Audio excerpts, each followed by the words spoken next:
That morning, the classroom was already filled to the brim. Several teachers of the academy were gathered there for no reason at all. Powerful mages always had too much free time at their disposal.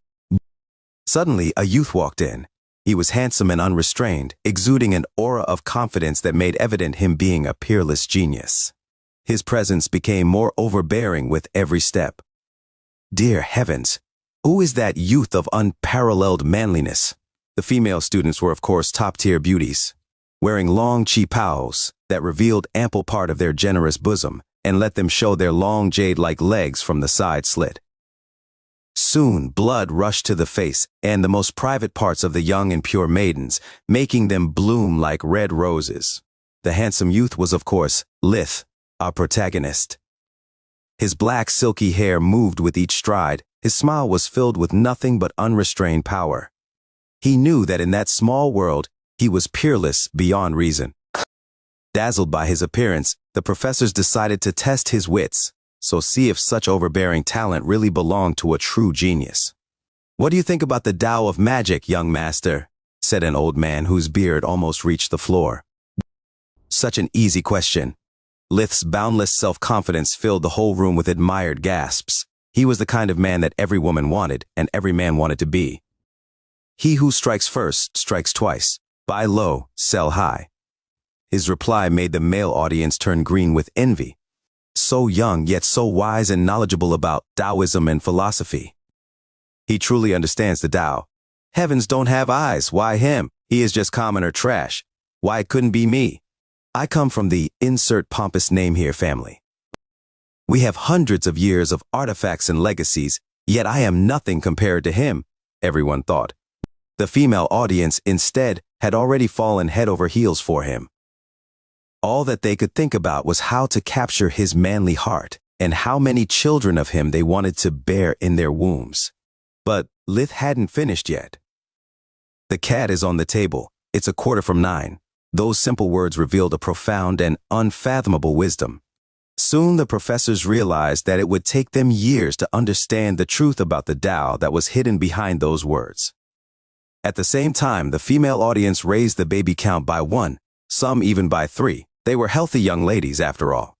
Soon, the evil, envious prince from the powerful Envy family couldn't take it anymore. "You are courting death," he bellowed. He moved with unbelievable speed, arriving in front of Lith in the blink of an eye. He was the most nondescript character one could imagine. The only defining trait he had was a t-shirt saying, "Hi, I'm the bad guy. You trash, how dare you taint this sacred halls with your presence? Kowtow to me 9 times and call me your grandpa, and I promise I will not kill you." The professors gasped. They were all archmages, hundreds of years old. But what was their pride, the school honor, not to mention nonsense like the rules of the kingdom in front of that youth? Read latest chapters at N Ovabin Co. He was Prince Bad Guy from the Envy family, whose power they didn't dare to offend. So, like the archmages they were, they squealed some pathetic excuse and hid in the background. Poor Lith, he is destined to die. No one can offend the Envy family and live to tell the tale. They thought as one. Lith was unaffected by both his words and t-shirt. "You are just a side character, Scram." With a wave of his hand, Lith sent Bad Guy crashing into the wall, keeping him alive for no reason other than to gloat at his misfortune. Bad Guy coughed a mouthful of blood. His bones were crushed, his internal organs bleeding, his dantian almost crippled, but his ego was stronger than ever. "Uncle, please save me. This beastard dared to hit me. So despicable. Why did you refuse to die when I politely asked you to?" Lith wanted to reply to such senseless words, but another nondescript character appeared. He was older than Bad Guy, and his t-shirt recited, "I'm the uncle." The professors were so scared by his appearance that they hid in the previous page of this very same chapter, trying to escape his fury.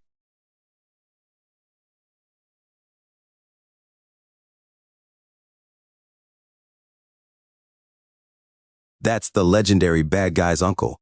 Now Lith is really done for. He refused a toast only to drink a defeat.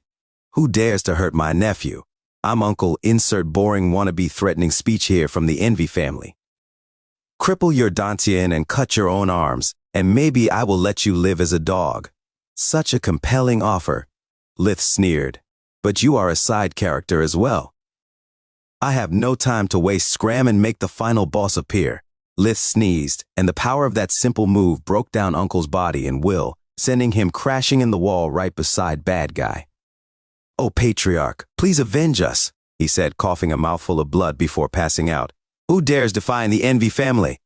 A heaven-defying bellow shook the whole academy, while Patriarch Final Boss descended from the sky. "Oh God, it's Patriarch Final Boss from the Envy family. We are here by accident. We don't belong in this novel." The professors left the pages of the novel, running for their lives. His nondescript character's t-shirt saying, "I'm the final boss," was all the proof of identity anyone could ever need. I admit you have some talent, young MC.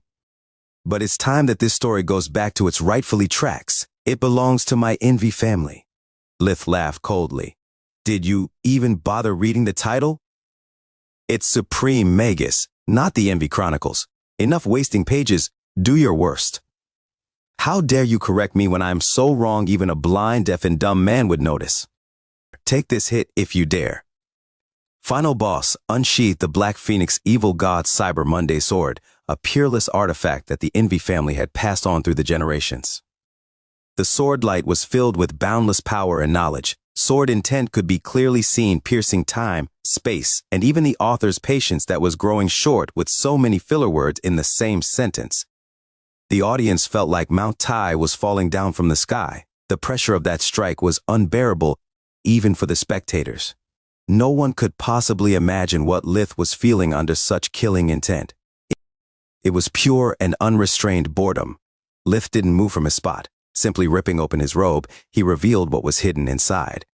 The world-class beauties, imagining him to be stark naked underneath, experienced non-stop nosebleed, to the point that the most delicate ones fainted on the spot. The simple idea of his dancing chiseled pecs, big enough to play chess over them, and a 6AB pack hard enough to act as a washboard, was too much for a young maiden's mind to take. But Lith wasn't naked, on the contrary. Under his robe lied the strongest weapon of all creation. "Oh my God," said a professor that had tripped in the web page address, and hence was still there.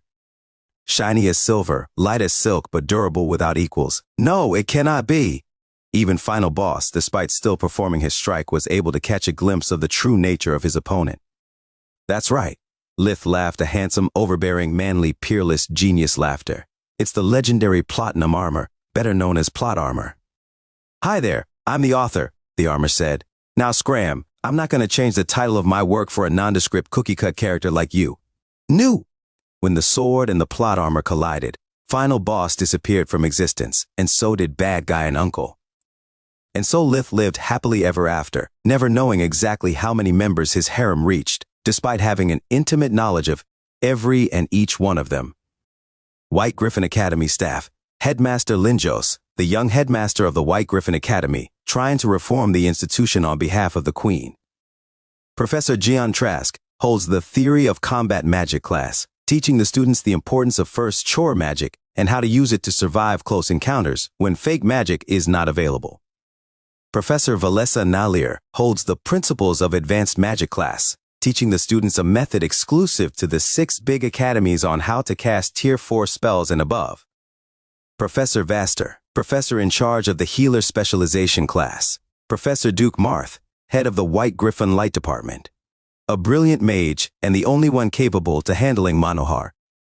Didamart's cameo, Professor Krishna Manohar, nicknamed the God of Healing, is a genius mage with a wild and temperamental attitude. Edicted's cameo. Professor Leica Wannemeyer, professor in charge of the Forge Master Specialization class. Professor Rugen Thorman, professor in charge of the Mage Knight Specialization class. White Griffin Academy relevant students. Uriel Dyrus, son of Archmage Dyrus, undertaking 2 specializations, Healer and Warden. Freya Solivar, daughter of Duchess Solivar, undertaking 2 specializations, Healer and Mage Knight. Quilla from Syria, an orphan from a backwater village, aiming to become a healer like Lith. Before coming to the academy, she suffered from a bad case of malnutrition. Vizen de Bry, part of Lith's group during the mock exam. He is studying to become a warden. Milna Kratic, part of Lith's group during the mock exam. She is studying to become a war mage.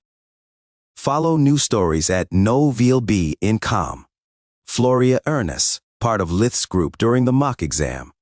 She is studying to become a Mage Knight. Belia Ulfar, part of Lith's group during the mock exam. She is studying to become a Battle Mage. Forest creatures. Scarlet, boss of the forest, is a giant powerful scorpicore that helps supervising the exams that take place in the wilderness. Scarlet's cameo. Muruk, a Rai loser named Cameo, a wolf-type magical beast. Scarlet's second in command and leader of an elite squad. Centaur, a Kron, a hawk. His father was a bipolar abusive man, capable of disappearing in his bedroom for days during the depressive phase. He would wake up only to eat, use the bathroom, and the occasional "let's make your life miserable" fit of rage. During his euphoric phase, he would work like a madman, but not having any talent either as a businessman nor a social climber. He was unable to both being successful and establishing the right connections. Explore up-to-date stories at novelbin.com. In his natural state, whenever he decided to actually take his medications, he was just a coach potato that would stand up and go to work just to avoid the blame and spite from neighbors and peers. Whatever was his mental condition, he always was a perfect example of an abusive father. His sons were always a disgrace in his eyes. They never studied hard enough, never were disciplined enough, nor did show enough respect. And he was always there to remember them how wrong they were. He would yell at them for the slightest mistake, constantly reminding them that they were just parasites that leached off his hard work. And when words weren't enough, or when they did fail to meet his expectation with school grades or chores, there was no teacher like his leather belt.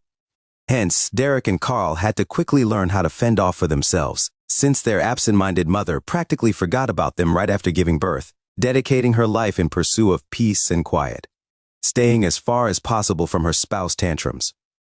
Derek was 2 years older and desperately tried to take care of his little brother, but to no avail. They grew up watching and reading stories about heroes protecting the weak and upholding justice. But no hero ever appeared to save them. Every week they would be forced to go to church to worship a nondescript benevolent God and his son, the savior of all mankind. But no matter how much they prayed or how good they were, no miracle occurred. So they simply stopped believing in heroes, and instead of wasting time with prayers, they crammed. School was their only oasis, but that lasted only until the 6th grade. Once in middle school, it didn't even take a month before the bullying started. Their cheap clothes and gloomy disposition made them the easiest targets. They were so used being tossed around and insulted that they didn't even bother trying to fight back. For a long time, Derek had considered it the worst moment in his useless life. After a month, he knew he could not take any more of that, so he tried to make things better. He reported his father's abuses to the social services with an anonymous email, but being overworked and understaffed, the social work assistant made a brief visit and never came back. Then, he tried to end the bullying by reporting their aggressors to a teacher, which in turn washed her hands by reporting it to the principal. The principal did not want to meddle with what he deemed as childish pranks, so he called Derek's parents to inform them of the problem, hoping they would let it slide. And at least his wish came true. Derek, instead, took an extra beating for not being man enough to face his own problems. Are you really that stupid to never learn anything from me? Never delegate. If you want something done right, do it yourself.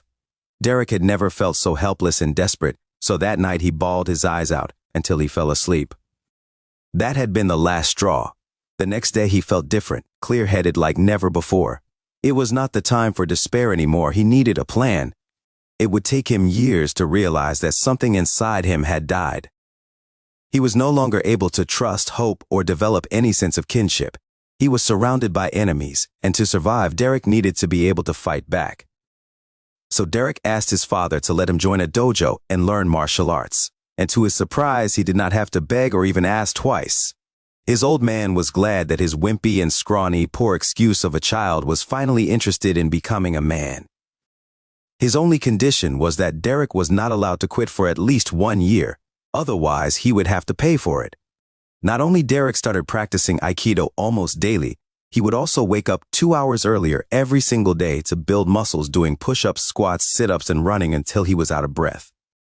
In a few months, he was finally able to do every day 100 push-ups, sit-ups, and squats, and run for at least 10 kilometers before going to school.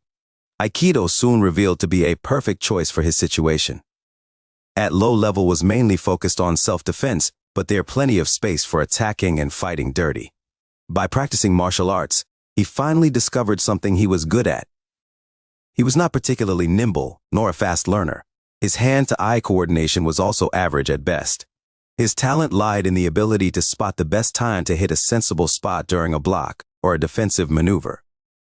Even when the sensei was teaching sword or tanto arts, Derek was always able to grasp the killing moves at his first try, sometimes even before the sensei completed the practical demonstration.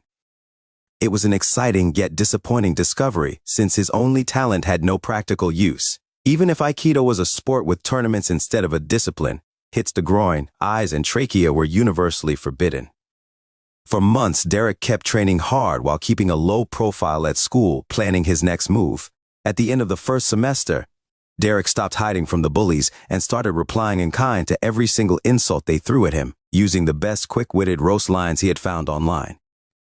Derek paid attention to never go to the bathroom or to remain alone for too long, always keeping an adult witness in line of sight.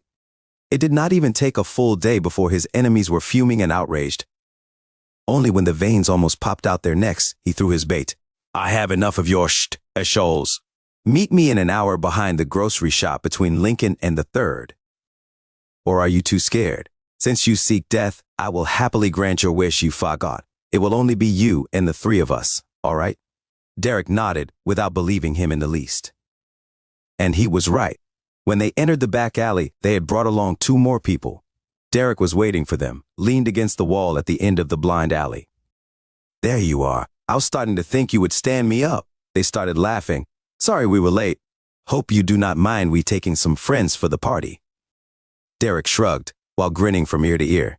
"No problem. No matter how much, worthless trash is always trash. I chose this alley because it's fully equipped with enough dumpsters to accommodate all of your friends." The last line hit a nerve, so they charged at him blindly. "Gang up on him, guys. Do not let him escape. Let's how him, who is the trash." And so, they fell into his trap. Derek had come here preparing the terrain and choosing the best spot to fight. A blind alley to not make them escape. The end of the alley so they would not notice the tripwire due to the dim light.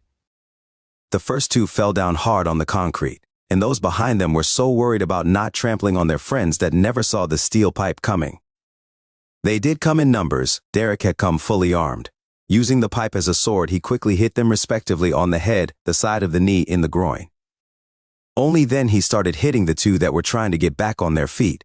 While they were moaning and sobbing on the ground, he used a small knife to cut the tripwire.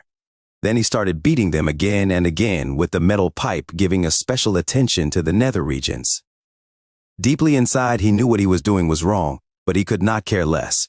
If the world was built to be unfair, the only possible course of action was to make it unfair at his advantage. So, he took out the taser that he borrowed from his father and tased them until unconscious. Then he stripped them completely and took multiple photos of each one of them, and even filmed them after arranging them so that they would seem to be spooning to each other. Then he splashed them with a bucket of cold water and sealed the deal. "Sorry to ruin your Brokeback Mountain moment, girls, but I need your attention for a minute." When the bullies woke up, they were still in so much pain they could barely notice that they were naked and embracing each other. Retorting to Derek while he had still a firm grip on the steel pipe was out of question, so they kept quiet and listened. "I have made quite a scrapbook of you, even a short movie, uploaded it on my computer and even into the cloud. And it would be terrible if someone I do not know, like me for example, would upload them on all the biggest image hosting sites. You know how they say, internet never forgets." The bullies started crying and begging. "Imagine how terrible would it be? Whenever someone would Google your names, be it your grandma, your girlfriends, or even the colleges you were willing to apply to, the first thing to appear would be those photos." "Dude, no. Please, I do not even know you. I was just making a favor to a friend. It was only a joke. Please forgive me." The choir of begging gave him the goosebumps. Derek wanted to puke at their hypocrisy. "I do not care for your pathetic excuses. From this day onward, you will leave me alone. And you better pray that nothing happens to me, because the cloud is set so that if I do not enter the password every day, it will upload them everywhere." Without waiting for their reply, he turned back and walked away. "Almost forgetting, I randomly threw your clothes in the dumpsters. Can't remember which is which."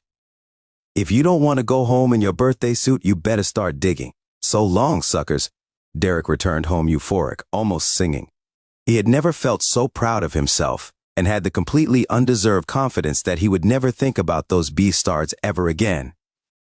The bullying ended, but his social life never stopped being miserable. How could he possibly make any friend with such a shameful private life?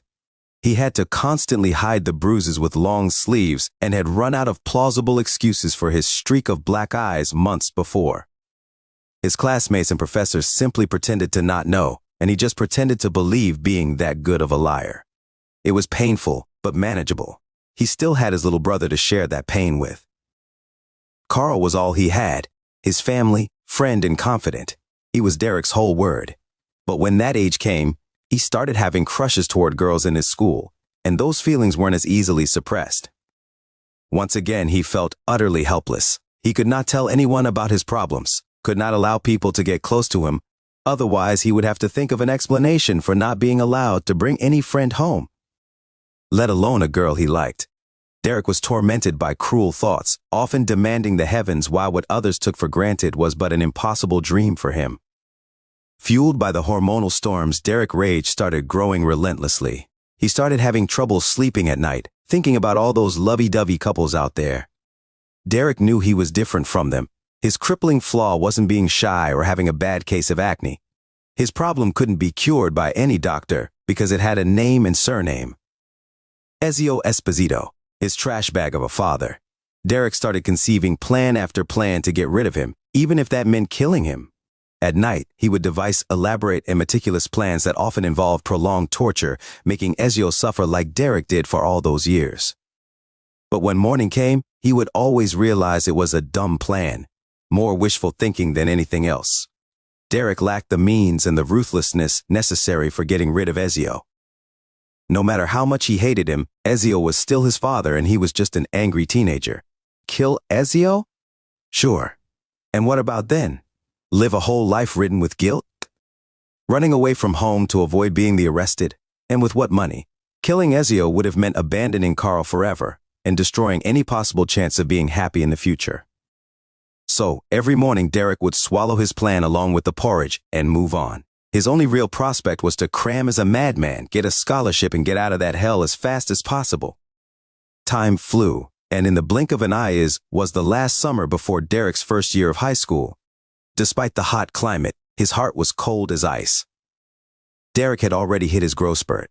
That combined with his martial arts and muscle training had given him a mean look. Ezio was aware of that, and being a coward, had started to avoid beating Derek as much as possible, making Carl the new favorite target.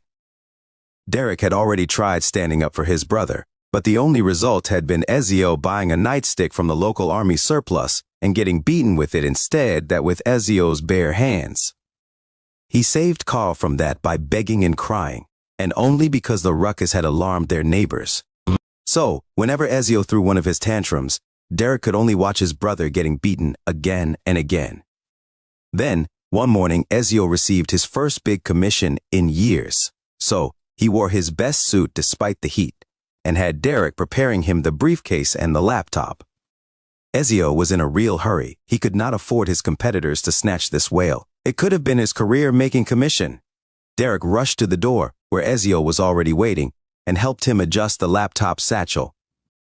Ezio ran to the elevator, pushing the button like a madman, but the light remained red. Cursing his damn condo, the building manager and his rotten luck Ezio made a rush to the stairs. And that's when Derek noticed it. Turning his head to follow his father, Derek noticed that the light made odd reflections on the hallway's floor.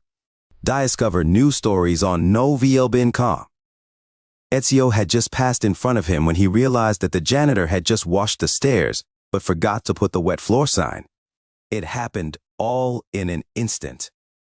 Ezio made a long, heavy stride, all his weight down and forward, and then his foot slipped. Derek could have warned him, could have even extended an arm and prevented the fall. But instead, he chose to remain still. Ezio tumbled down the stairs, bounced on the next alley, and tumbled again, crashing downstairs. His body was a broken mess, all his limbs bent in unnatural angles. As any teenager, Derek had his smartphone at hand, so he started to make several photos to prove that the floor was wet and there was no warning sign. His mind was already planning on hiring the best shark lawyer he could and sue the building managing firm responsible for his condo. Only then, he carefully walked down the stairs to confirm Ezio's death. He was there, incapable of making a moan or asking for help, but his eyes were fixated on Derek, begging for help. Derek grinned to him and said, "Do you really think I am so stupid to never learn anything from you? As you more than once taught me, never delegate. If you want something done right, do it yourself. Your smartphone is in your pocket, take it out and call. I'm just a failure of a son. I do not want to mess this up for you, Daddy." Ezio's eyes were full of shock and hate, but that lasted only a moment. His head went limp, his gaze blank. A laughter fought to came out, but Derek suppressed it. Instead, he started shouting for help, putting on his best terrorized son impression. As always, Derek's mother was too obsessed with her problems, her grief, her feelings to bother looking for the lawyer, leaving everything in Derek's hand, since Ezio was no more. 3 birds with 1 stone. After a careful research, he contacted and hired the best shark lawyer they could afford so that Derek would be his client instead of his mother. He told him everything about his father's incident, the abuse, and the need to make so that the money would be split between the 3 of them, mother and sons. Both Derek and Carl were very firm on that point. They wanted the lawyer to start the process to get emancipation. With the money from the compensation and the inheritance, they had enough to be self-sufficient until Derek could provide for them both. What followed was the happiest period in their life. First, they obtained the inheritance, and shortly after they got emancipated and moved away from their mother's place. Not even a month later, they received a very generous settling offer from the building manager. They used it to settle up and make proper plans for the future. During the following years, bullies were not a problem. Derek and Carl were now both martial artists and had each other's back. Finally, they could experience having friends and girlfriends, their domestic nightmare finally over. They suffered many disappointments though, since too many of those so-called friends turned out to be people that wanted to use their parent-free house as a party house. Also, they had a hard time figuring what being a normal teen was supposed to be. While their peers seemed only interested in having fun and skipping classes, they were focused on studying and saving as much as possible. Derek and Carl would spend holidays and vacations doing part-time jobs to slow down the thinning of their bank account. They were not poor, but not rich either. They knew they had to save as much as possible, in case rainy days would once more fall upon them. But all in all, they had a good life. Derek got a scholarship and obtained a bachelor degree in chemistry, soon followed by a master in biochemistry. Carl was doing well too, already got his engineering degree, ready to study for his master, and already had a fiancée. Despite being really happy for his little brother, that was really a painful thorn in Derek's side. He had always been the more socially inept between the two, and never managed to get into a stable relationship, not even in college. Derek had no problem talking to girls. The problem always lied in him being picky and ended in his inability to trust. He had had many crushes, but never fell in love. At the beginning, he put the blame on his bad luck, always finding shallow or idiotic girls. After finding more than one good girl, he put the blame on his dark past. But when confronted with Carl's happy relationship, he could only blame himself.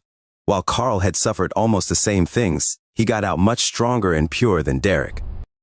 Derek was just too scared of being hurt again to let any relationship grow above a certain level, and that was an enemy that he could not just beat up. Derek accepted the first decent paid job he got, working in the night shift of a big chemical company in the Q&A department. Carl had shared with him, as a graduation present, that he was willing to propose to his fiancée as soon as he got his master. Hence, Derek needed money because he had only 2 years to save enough to give his little brother a decent wedding. Derek did not like his current job, but it was a way to start his working career and filling his curriculum.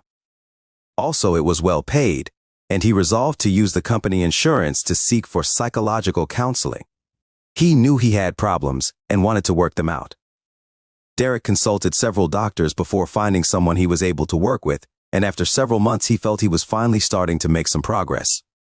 But alas, such happiness was not bound to last. It was a Friday evening, and Derek was getting prepared for work. He was still stuck doing conda because the pay was too good, and no matter how many times Carl said he wanted a small ceremony, Derek was sure that whatever they planned to spend, it would at least double in the end. It was a goddamn wedding, Hence, things were supposed to blow off proportions at some point. That's just how they work. Derek was adjusting his shirt when the smartphone rang on the notes of Night on Bald Mountain, the preset ringtone for unknown numbers. Derek Esposito, who is it? Mr. Esposito, this is the St. Joseph Hospital. The female voice sounded worried. This, together with the word hospital, sent him a shiver down his spine. Is Carl Esposito your brother? Derek could almost hear her biting her nails. Yes, what happened? He was involved in a car accident and is in serious conditions.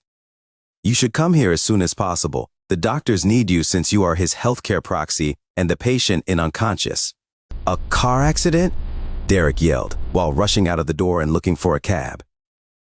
We don't have any Fushin car. What the hell happened? I'm sorry, I am not at liberty to say. The doctors will explain it. Derek hung up on her. He had no time for useless babbling, only for a goddamn cab. Every second in the traffic was torture, and when he finally arrived, it was too late. The surgeon and a police officer explained to him that Carl had been run over by a drunk driver. The culprit had run off and the police was still looking for him. A bystander had immediately called, but because of the traffic jam caused by the accident, it took hours for the ambulance to arrive. So, when Carl arrived at the hospital, he was already in critical conditions. He had multiple fractures, ruptured spleen and internal bleeding, requiring immediate surgery. Derek had been called while Carl was just entering the Oregon. They had done their best to save him, but Carl had lost too much blood, so there was nothing they could do. They offered Derek their condolences, but all he could hear was white noise. Let me see my brother, he begged. The body was covered by a sheet, only the head visible. Derek could still see traces of blood on the face of his little brother. Derek left his number to the police officer to be kept updated about the investigations, and then returned home. The culprit was quickly apprehended thanks to the traffic cameras. It turned out to be a kid, barely 17 years old, that had stolen his old man's car and then got drunk and high with his friends. Derek lived the months before the trial in anguish. The damn DA had decided to prosecute him as a minor, and the even more damn judge had granted him house arrests. All while his little brother, his Carl, was dead because of him. How could they do such a thing? Derek would yell and argue with anyone willing to listen to him. Why all this talking about the rights and the future of that little shit? What about my brother's rights? What about his future? Carl has none because of him. What kind of justice is that? Derek visited multiple times the DA office, expressing his outrage and demanding them to ask for the maximum sentence. They were always kind and accommodating, and promised him that they would not forget about Carl. When the day of the trial finally came, Derek's world died one more time. The DA and the defense attorney had come to a settlement. Since Chris Wainwright, this was the name of the murderer, was still a minor, and that was also his first offense, he had accepted to go in rehab and do 600 hours of community service. If Chris would complete his rehab program and did not commit crimes in the next 3 years, then he would be a free citizen with no criminal record. Derek was too dumbfounded to even be angry. When the session was over, he just walked to the DA and asked a single question with muffled voice. Why? And then with their most kind and accommodating tone, the DA assistants explained to Derek that Chris was just a kid from a good family that had made a dumb mistake. He had a brilliant future ahead. Chris had already been admitted at the Caltech, and this was his first offense. Also, his parents had hired a great lawyer, and the judge would likely be unwilling to destroy Chris's life. Despite their expectations, Derek did not make a scene. Derek's fire was extinguished. He had no more tears to shed. In the following days, Derek lived by going through the motions. He kept following his routine like nothing had happened, his brain still refusing everything that happened in the last half year. The only thing that made him feel alive was that constant headache that had started shortly after Carl's death. According to his doctor, it was a stress-related symptom, so with all that had happened, Derek had just been swallowing aspirins and paracetamol like they were candies. But the pain never did go away. Instead, it was getting worse. Derek finally found the strength to get a serious checkup, and once again, bad news were waiting for him. According to the full-body scan and the follow-up biopsy, he had stage 2 pulmonary cancer. But I never smoked in my whole life, Derek exclaimed, more amused than scared. Indeed, it's odd. Dr. Monroe, his oncologist, was quite puzzled. She was a good-looking Hispanic woman, maybe 5 years older than Derek.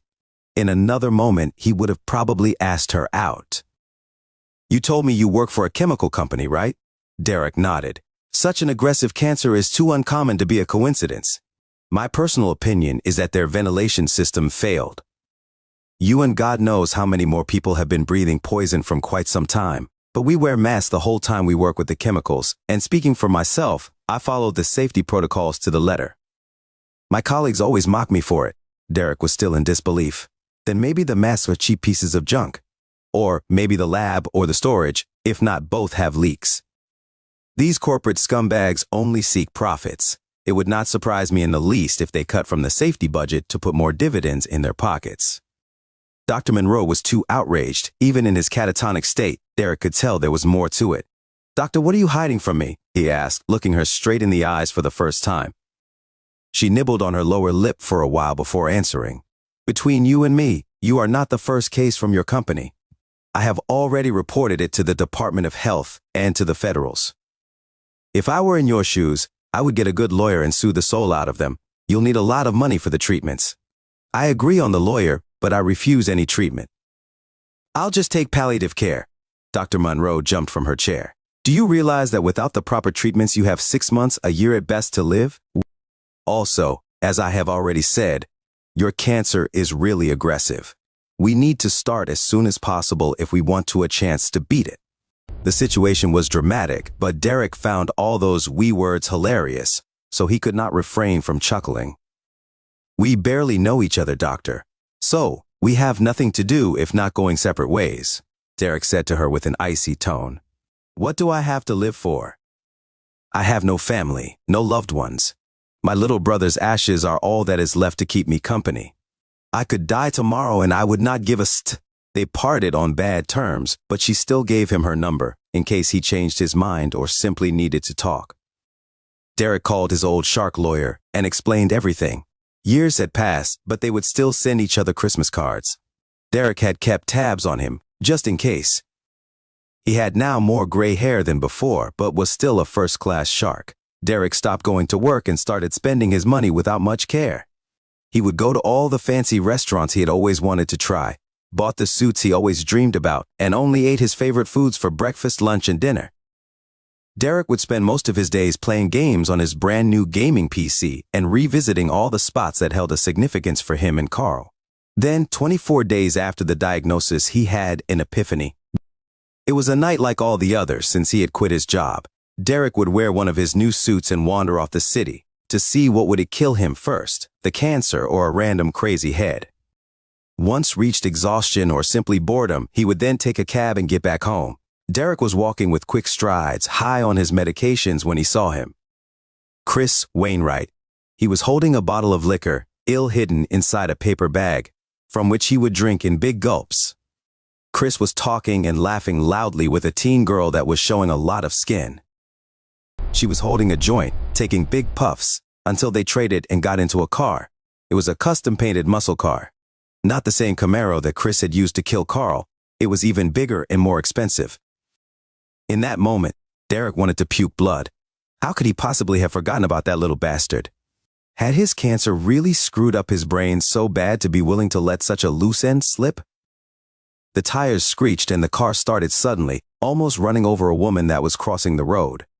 The skimpily dressed girl rolled down the window, yelling insults at the woman that was still frozen in fear. Derek could almost hear that couple of idiots laughing. Gritting his teeth, he called a cab and started to plan his final act. First, he started to stalk Chris on all the social networks, learning all his routines and habits. Then Derek began to follow him and planted a GPS tracker under the Camaro to always know his exact location. Simply skimming through Chris's chirper, he found at least 50 violations of the parole deal. While following him, Derek took many photos of Chris abusing alcohol and drugs, but Derek had no intention to submit the evidence to the police.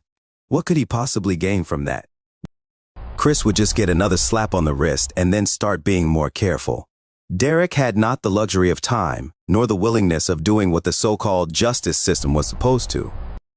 Less than a week later, by checking Chris's Bookface page, Derek learnt of a rave he would participate to. Derek double-checked his equipment and jumped into his new car, a black 1967 Chevrolet Impala. The best car to hunt monsters with. The rave was secret, hence it would take place in some run-down abandoned location. Derek followed Chris closely, and as soon they were away from traffic cams, he ran into the Camaro from the side, forcing Chris to halt. As soon as Chris stepped down of the car, Derek took him down with a stun gun and then quickly proceeded to check if the Camaro had more passengers. It seemed to be his lucky night. Chris was driving alone. Derek searched him and crushed every electronic device he could find. Bitfit, smartphone, even Chris's keychain. Derek tied him hands and feet and ball-gagged him. Then he destroyed his own smartphone and the GPS tracker, tossing everything outside the road. Then he moved Chris in the trunk of the Impala, headed toward a party only for the two of them. Derek drove to an abandoned warehouse in the old industrial area. He had already got rid of the lock and chain that kept the big metallic doors closed, replacing them with his own. Inside the warehouse, there were only 2 chairs, both bolted to the ground, a bucket and several water tanks. Derek opened the trunk, discovering that Chris had regained his senses, so he tased him again. Then he took Chris to a chair and started tightly binding his arms and legs to it. Then Derek splashed him with a bucket of water, forcing him to regain focus. "Hello, Chris. My name is Derek Esposito, and you killed my brother. We need to talk." Chris tried getting out of the restraints, and while commending his efforts, Derek violently hit him in the groin with a nightstick. The pain paralyzed him. "Where was I? Oh, yes. The last time we saw each other was during your farce trial. Do you remember me?" Chris's panting intensified. "Good. Let's get straight to business." Derek took 2 digital timers out of the car, setting the first to 30 minutes and the second to 2 hours, 44 minutes, and 16 seconds. Then, he pulled out a gun and double-tapped Chris's liver. His scream was muffled by the gag ball, but the shots echoed loudly in the empty warehouse. Derek started both timers simultaneously and came in close, checking the blood. It was dense and black, a clear indicator of a crushed liver.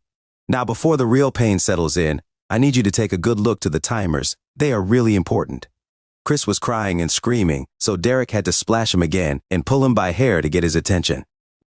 The first timer marks how much time you have left. After it rings, even if someone should miraculously break through that door and rescue you, you would be dead anyway. You have only so much time until your system gets flooded by toxins unfiltered by the liver, to the point that no transplant can save you. The second timer is a surprise. We'll get to it in time. For now, your only task is to stay awake and savor every moment of pain, like Carl did. The time flew. Chris kept screaming through the gag ball, and soon the fist timer rang. Chris started sobbing even stronger, sometimes stopping only because overwhelmed by the constantly rising pain. Derek would speak to him no longer. He would just pace back and forth, occasionally checking the second timer. Every time Chris fainted, Derek would splash him and force him to stay awake before refilling the bucket. When the second timer rang, Derek finally spoke again. "I have bad news and I have good news. The bad news is that I lied before. I thoroughly researched liver injuries, and with such crushed liver you had no hope to begin with. Even if I had shot you in front of the best hospital in the USA, unless they had a compatible liver at hand, you would have died. I wanted to give you false hope, as happened to my brother, while waiting for help. The good news is that you just suffered as long as Carl did. I may be many things, unrelenting, vengeful, a liar, a murderer, but I am also fair. So your suffering ends now." Derek pointed the gun to Chris's head and double-tapped him. Then he pointed it to his own head. "Little brother, I'm coming. Wait for me," and pulled the trigger one last time. While Derek's body was still falling, his consciousness was bathed in light and he felt pulled toward the sky. After months of grieving, a whole lifetime of misery and pain, Derek felt that all his traumas and hatred were fading away. Derek had never experienced such bliss.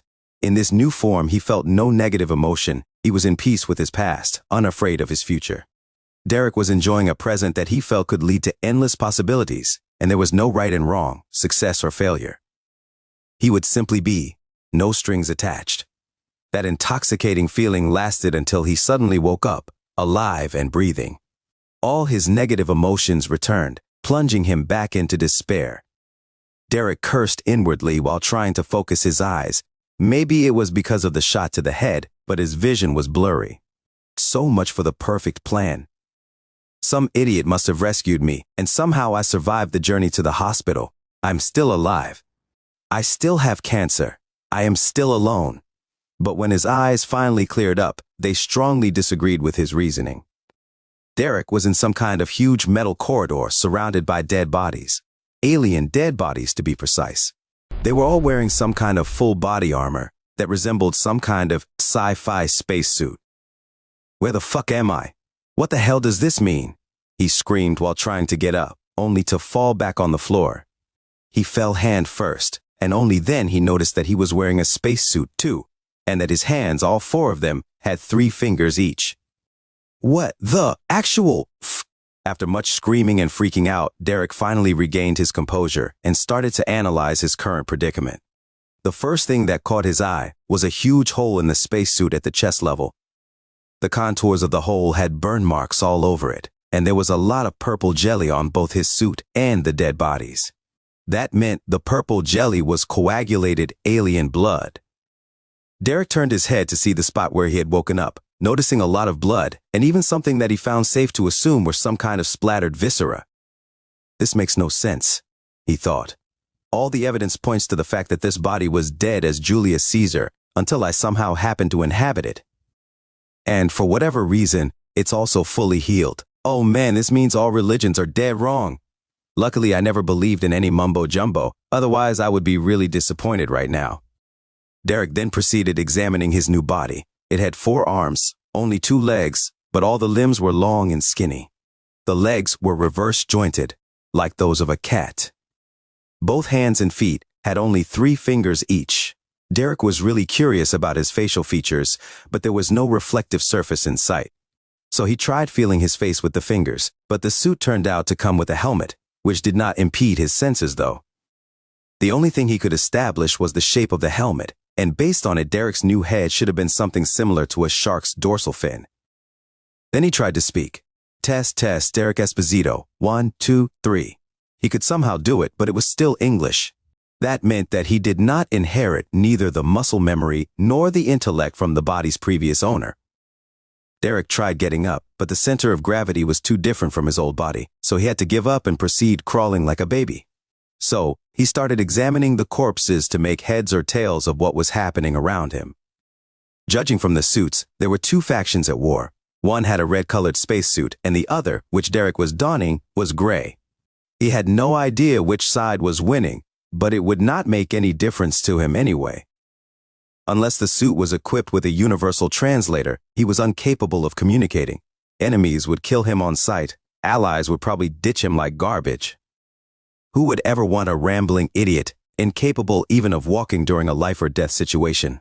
I'm not even here from a day, and I am already as good as dead.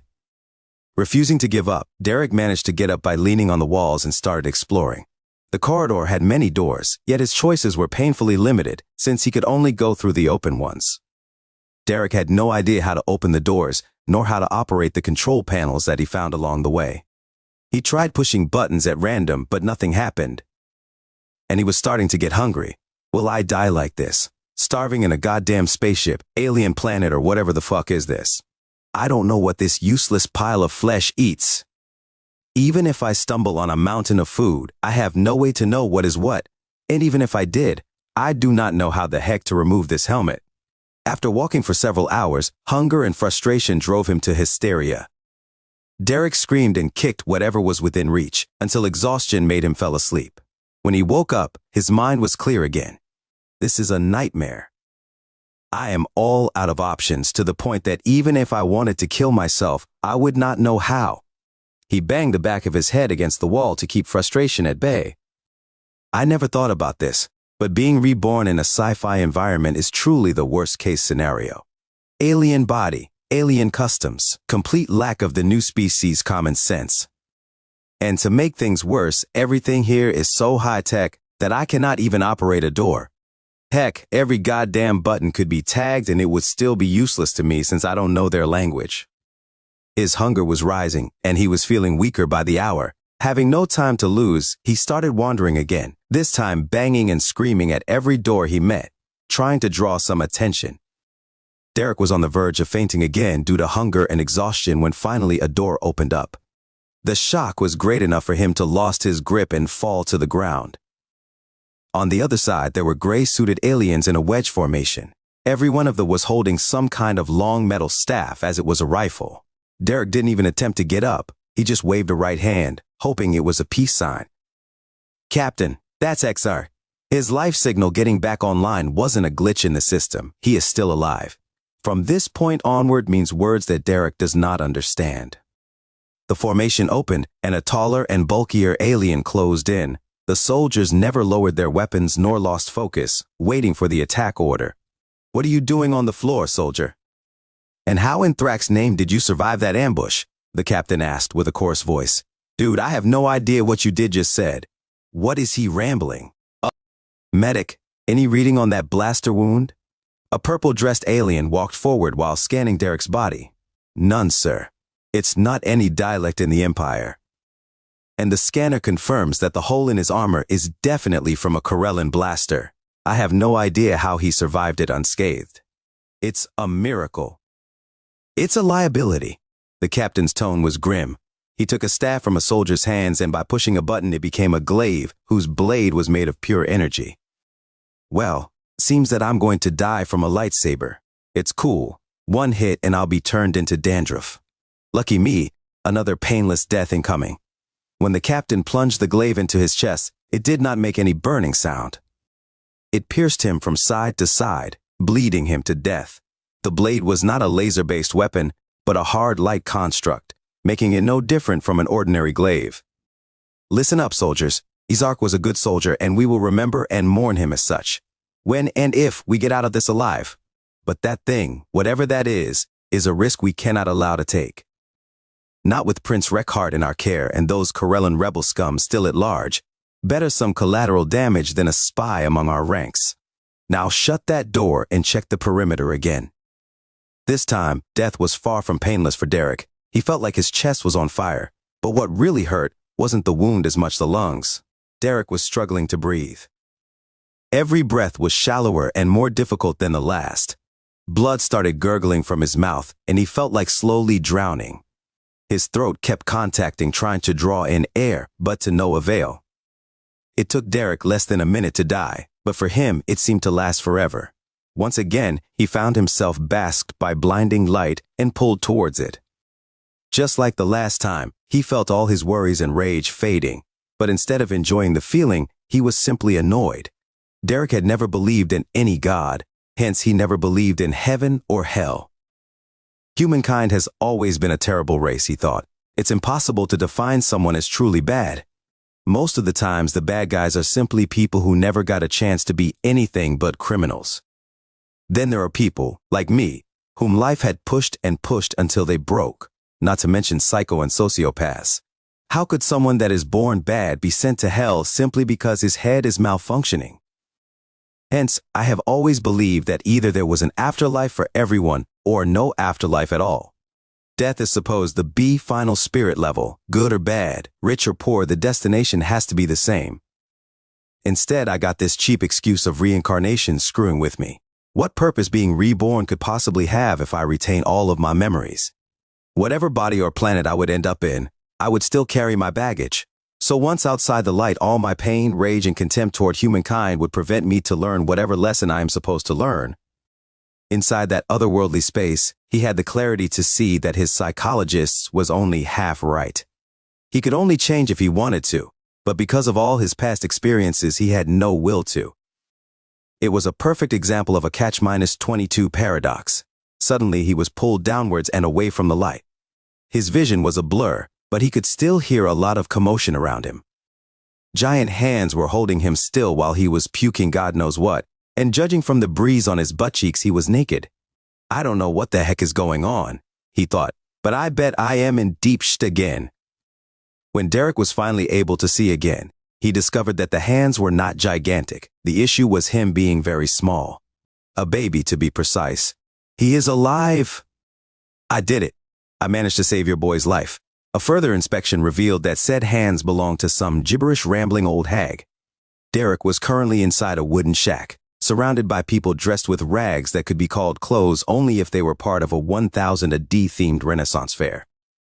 Man, I hate being always right. He is alive, I did it. I managed to save your boy's life. Please, remember that means words that Derek is not capable of understanding. After the midwife triumphantly said those words, the room exploded in cheers and tears of joy. The people in the room were hugging each other, and the mother in turns. Meanwhile, Derek lied limp in the midwife's arms, looking left and right trying to determine how bad was his current situation. Well, what do we have here? The bedridden woman is clearly this body's mother. She definitely needs a bath. After delivery, the sheets were stained with blood, urine, and feces. The crying, rough-looking man should be the father. I wonder if he is crying for my sake, or just because he was afraid of losing his wife. I bet the second one. Then I have a bigger brother and a sister. This is bad. Suddenly, another woman entered the bedroom, bringing with her a little boy and a girl that raced to the bedridden woman. Oh, damn it. This is even worse than I thought. So far, I have only two possible choices. Option 1, grow into this large family, fighting every day for the few available resources. Malnourishment is most definitely a given. Then, when I am old enough, starting to work with father and brothers, getting married, having children, etc. Option 2, wait until I am tall enough to grab sharp objects, put me out of my misery, and take another spin hoping for a better outcome. I think I'll go with option number 2. Meanwhile, the room had become silent. The midwife had already finished cleaning the newborn, wrapped him up in a clean cloth. During all this time, Derek neither moved or cried. Nana, what's wrong with the baby? Why is he not crying? It never happened before. The mother was worried, and ignoring the pain was trying to get up. Shush, child, and don't you dare to move. I still have to heal you. The midwife tone did not leave space for reply. I delivered dozens of children. A silent one is rare, but nothing special. Do you want to see how strong he is? There you go. She unwrapped him from the cloth, and while holding him gently gave a little spanking to force him to cry. Derek grunted a little while staring at her in dismay. Want to play rough, old hag? He thought. Fine. You just triggered my trap card. Twin flood activate. And out of the blue he relieved both his bowels and bladder. The backdoor attacker splattered all over her feet, while the front door flood struck her on the face and chest. Derek started giggling loudly. Well, this wasn't exactly what I was expecting, but as you can hear for yourself, this little imp is breathing just fine. The midwife handed the baby to another woman to clean him. Derek kept giggling, proud of his work. After washing her face with warm water and a cloth, the old hag moved her left index finger, drawing a circle in the air, striking it through in the middle from right to left. Then she pronounced a single word, Ekidu. A black energy manifested on her fingertip. She proceeded to point it over her wet dress and then over her shoes. The smell of feces and urine suddenly disappeared, and so did their source. With his mouth agape in shock, Derek watched as his poop would dry and crumble, turning into dust. It was akin to watching one of those fast-forwarded videos where in 1 minute you could see a seed becoming a flower. Heisenberg's beard. She is not just an old midwife. She is a real magician, in the flesh. I have never been so happy in my whole 3 lives of being so dead wrong. Derek was ecstatic, and not only because that world had magic, but also because as soon as he heard the word Ikidu, he had felt something clicking inside of him. Like if something deep inside of him had started taking root, and suddenly had become ingrained in the very fabric of his new reality. He started repeating obsessively the magic word in his mind, and trying to engrave in his memory every detail of the circular finger movement. Now that I'm clean, let me stop that bleeding, dear. The healer approached the mother and placed her hands above her nether regions. Is it time for another magic? Show me, please, Derek begged in his mind. Nana first spreaded her fingers wide, then started to move both arms in a circular motion, first up over her head, then opened her arms as much as she could before joining her hands. Palm against backhand at her navel's height. Vinyai Lakat. Derek, all wrapped up, tried to mimic all her movements, step after step, memorizing every single detail he could grasp, no matter how small. A sphere of light enveloped Derek's mother's lower body, and she quickly recovered her complexion. The pale skin reverted to a healthy pink, while all the traces of pain and fatigue disappeared from her face. Once again, something clicked inside him. After the dark magic, he could clearly feel that simply by hearing the power word, a connection had been established between him and light magic. Derek could not stop grinning. If I have enough magical talent, it would mean there is actually a third hidden option. He thought, I can become a magician and live free for the first time in my life. No shackles, no responsibilities. But it's better not get over-enthusiastic. With my luck, I could just have a poor talent or... His reasoning was abruptly interrupted. The woman that had held him until that moment was handing him to his mother. Nana, are you sure he is all right? He has yet to cry, and giggle or not, he is too quiet. With all that happened, I am really afraid that something is wrong with him. After those words, the noisy room turned gloomy.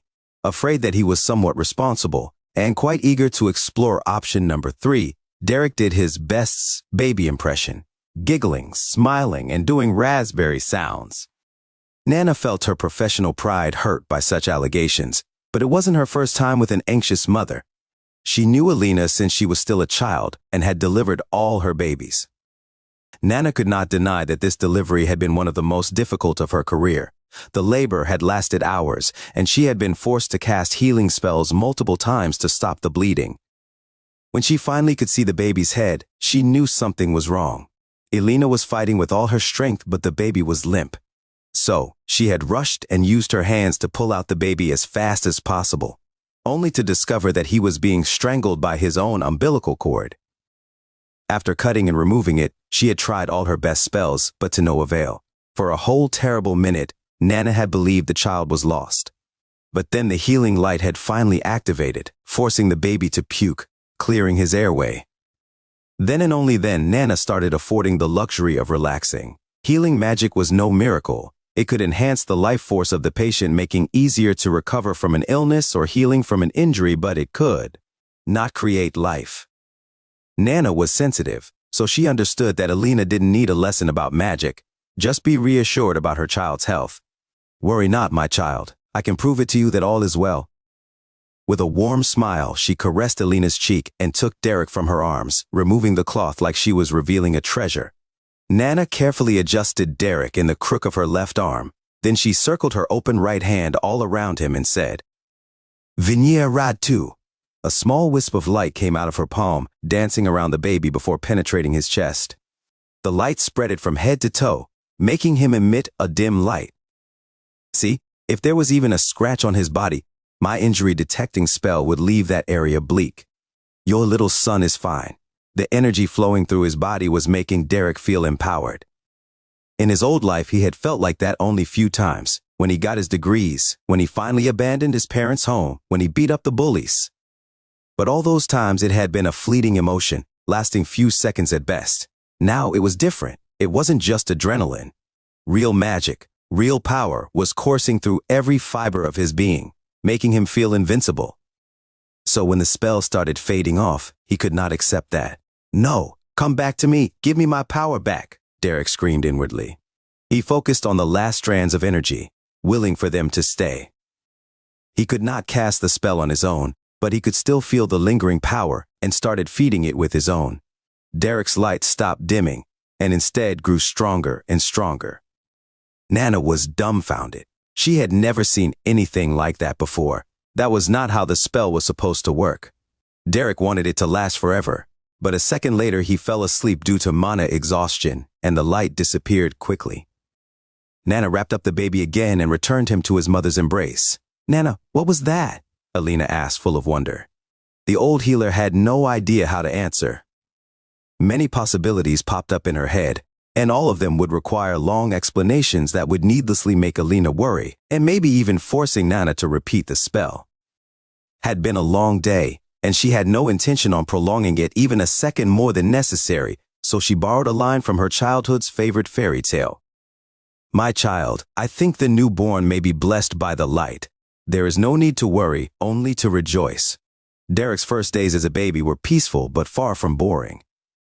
He had no responsibilities.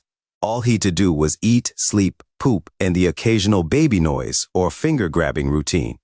That left him with all the time he needed to think about his future. On Earth, it was no mystery that kids had a greater potential for learning than adults, and since his family seemed human, or at least human-like, he could hope for that to be true also in this dimension. From what he could see, his body was no different from a baby from planet Earth. He could hear his heartbeat, his chest inflating and deflating while breathing. Even the reproductive apparatus was the same. The same could be said for his new family. If it wasn't for the existence of magic, he would have simply thought to have traveled through time. But things clearly weren't that simple. Derek quickly dismissed all the "what race am I now" hypothesis as overthinking. One of the advantages of being a baby was that ignorance was perfectly fine. When the time came, someone would teach him. He determined that he had two priorities. Number one, learn their language. All babies are supposed to learn their native language, and he had only so much time before being considered a retard, so he could not slack off. Number two, he had somehow to figure out magic, or at least its foundations. And that also had a deadline, since his learning potential was at its peak only until his brain stopped growing. After that, he would not be different from anyone else with the same talent and disposition for magic. So he set magic as his first priority. Being considered a slow learner was much better than being weak for life and forced to take another spin at reincarnation. Derek spent his first day in the new world in bed, together with his mother, while his father would sleep and rest in the boys' room. Whenever someone talked to him, he paid close attention, trying to figure out common words or patterns. The rest of the time he was not eating or the cloth diaper being changed, he would try to cast one of the three spells he knew: Aikido, Venera Lakad, and Venera Rod 2. Every attempt was a failure. He could not feel even an iota of power inside himself. Comparing what he saw from what he knew from Earth's dungeons and looting, those spells had clearly a verbal and somatic component. But that couldn't be all, or at least he hoped so. Otherwise, until he was able to talk, all his efforts would have been wasted. Failure after failure, his anxiety grew stronger. Fear of the unknown and of tomorrow started to build up. Also, getting used to poop and wet himself wasn't a pleasant feeling either. Thankfully, his mother showered him up with nothing but love and affection, making his day not a total loss. Despite his bias about mothers due to his previous life, Elena managed to make him feel loved and protected. That wasn't half bad at all. The final outcome of his first day was zero progress in magic, no progress with language. But his mother seemed to be a good parent, and he finally learned his new name, Lith. The second day turned his world upside down. Elena, showing the strength of a wild ox, decided she was sick of resting and got up to help doing the daily chores. Lith had the opportunity to see her full figure. Despite giving birth the previous day, she was a good-looking woman in her early 20s. She was definitely well endowed in all the right places, with a fit body honed through hard work.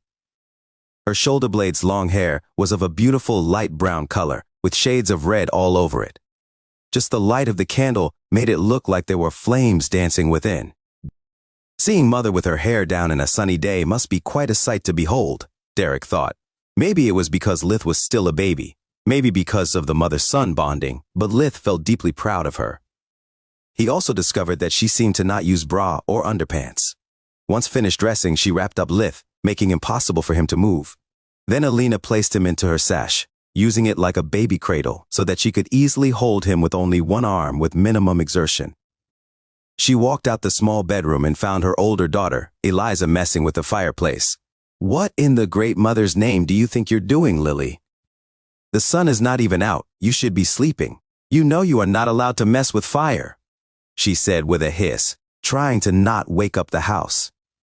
"I'm sorry, Mom. I just wanted to make you all a surprise. Let you wake up in an already warm house and breakfast ready."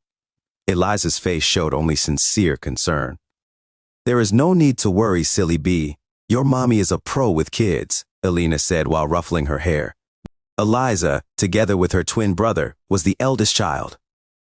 She was 8 years old, and her blonde hair with shades of black was the reason for her moniker. Elena shooed her away from the fireplace and with a flick of a finger lighted the fire. "Infero. Thanks heavens," Lith rejoiced. "Once again I had that weird feeling when discovering a new type of magic. This proves I wasn't just imagining stuff." Elena sent Lily opening the window shutters to let the dawn light in while she prepared breakfast. Elena took several vegetables out of a cabinet and proceeded chopping them with a knife. Some had a familiar look to Lith, like some semi-potatoes and odd-colored carrots. The others were all a mystery. The idea of having such breakfast made Lith almost cry. In his past life, he never liked vegetables. They were all bland tasting. No matter how much of them he ate, within half an hour he would be hungry again. Elena shoved everything inside a small copper cauldron and with the help of a hook hanged it on a metal bar over the fire. Then with a finger snap she conjured water out of nowhere, filling the cauldron. Both Lith and Eliza were ecstatic, even though for completely different reasons. For Lith it meant hope. Spells could be casted without words or precise hands movements, and that showed him that there was a real chance for him to practice magic while still being baby. For Eliza was a reason for pride.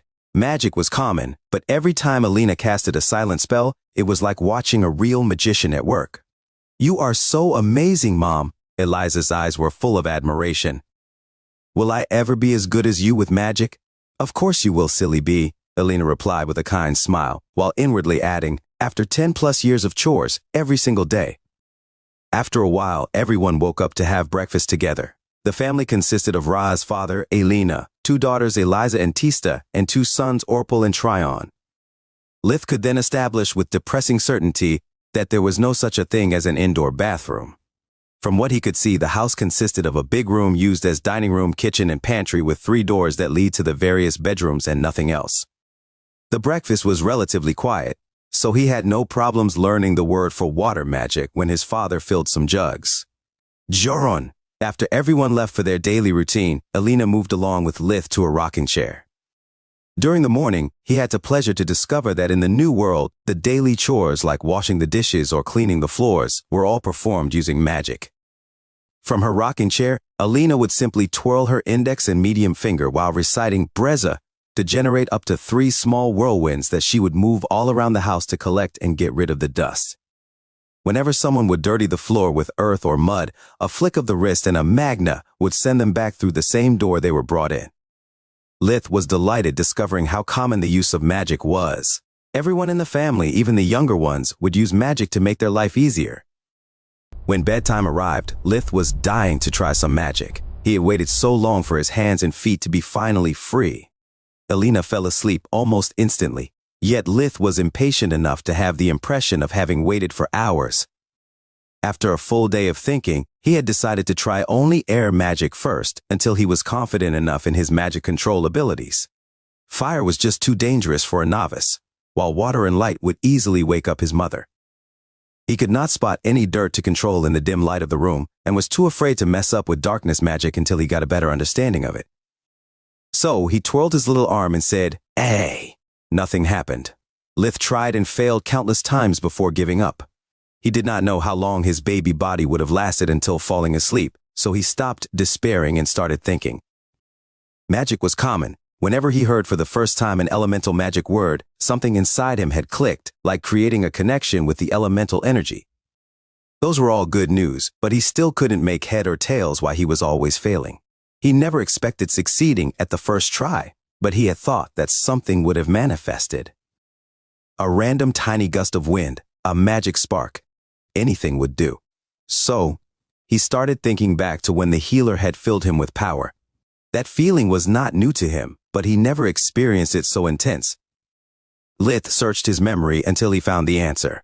It was the same sensation that he had when he started practicing Aikido while learning the basic breathing technique. Well, I have nothing to lose. Let's give it a try. Lith breathed in through his diaphragm, the anus relaxed, to get the world energy in.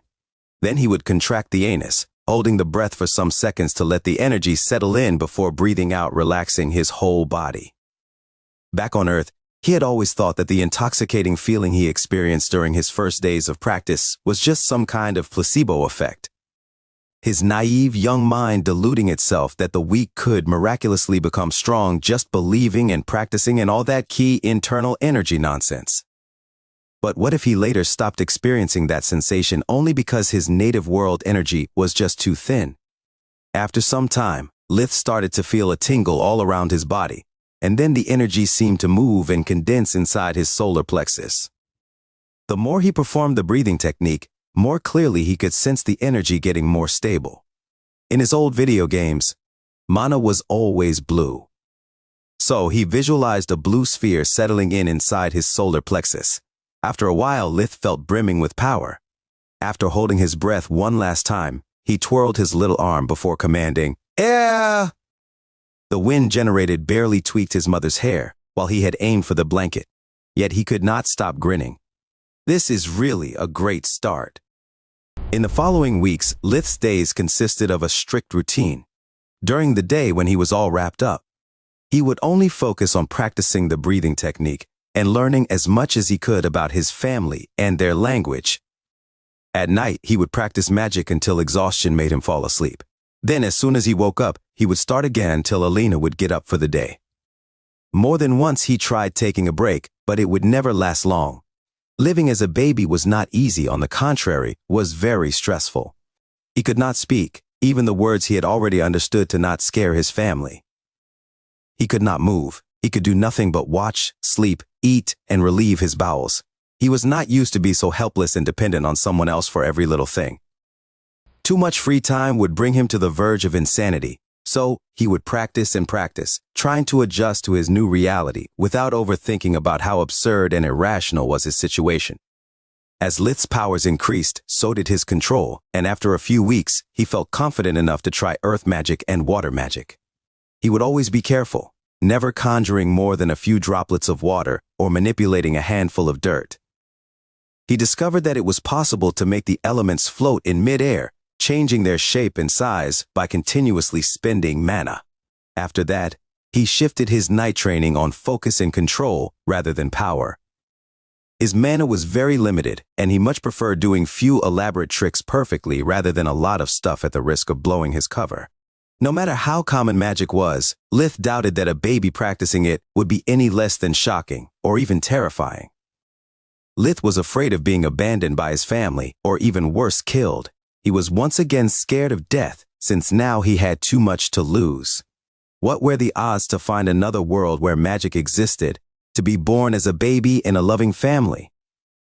Zero, none, nada, squat. He had to play his cards well, and play them as close to the vest as possible. Before revealing even a hint of his talent, he needed to know what the standards of that world were.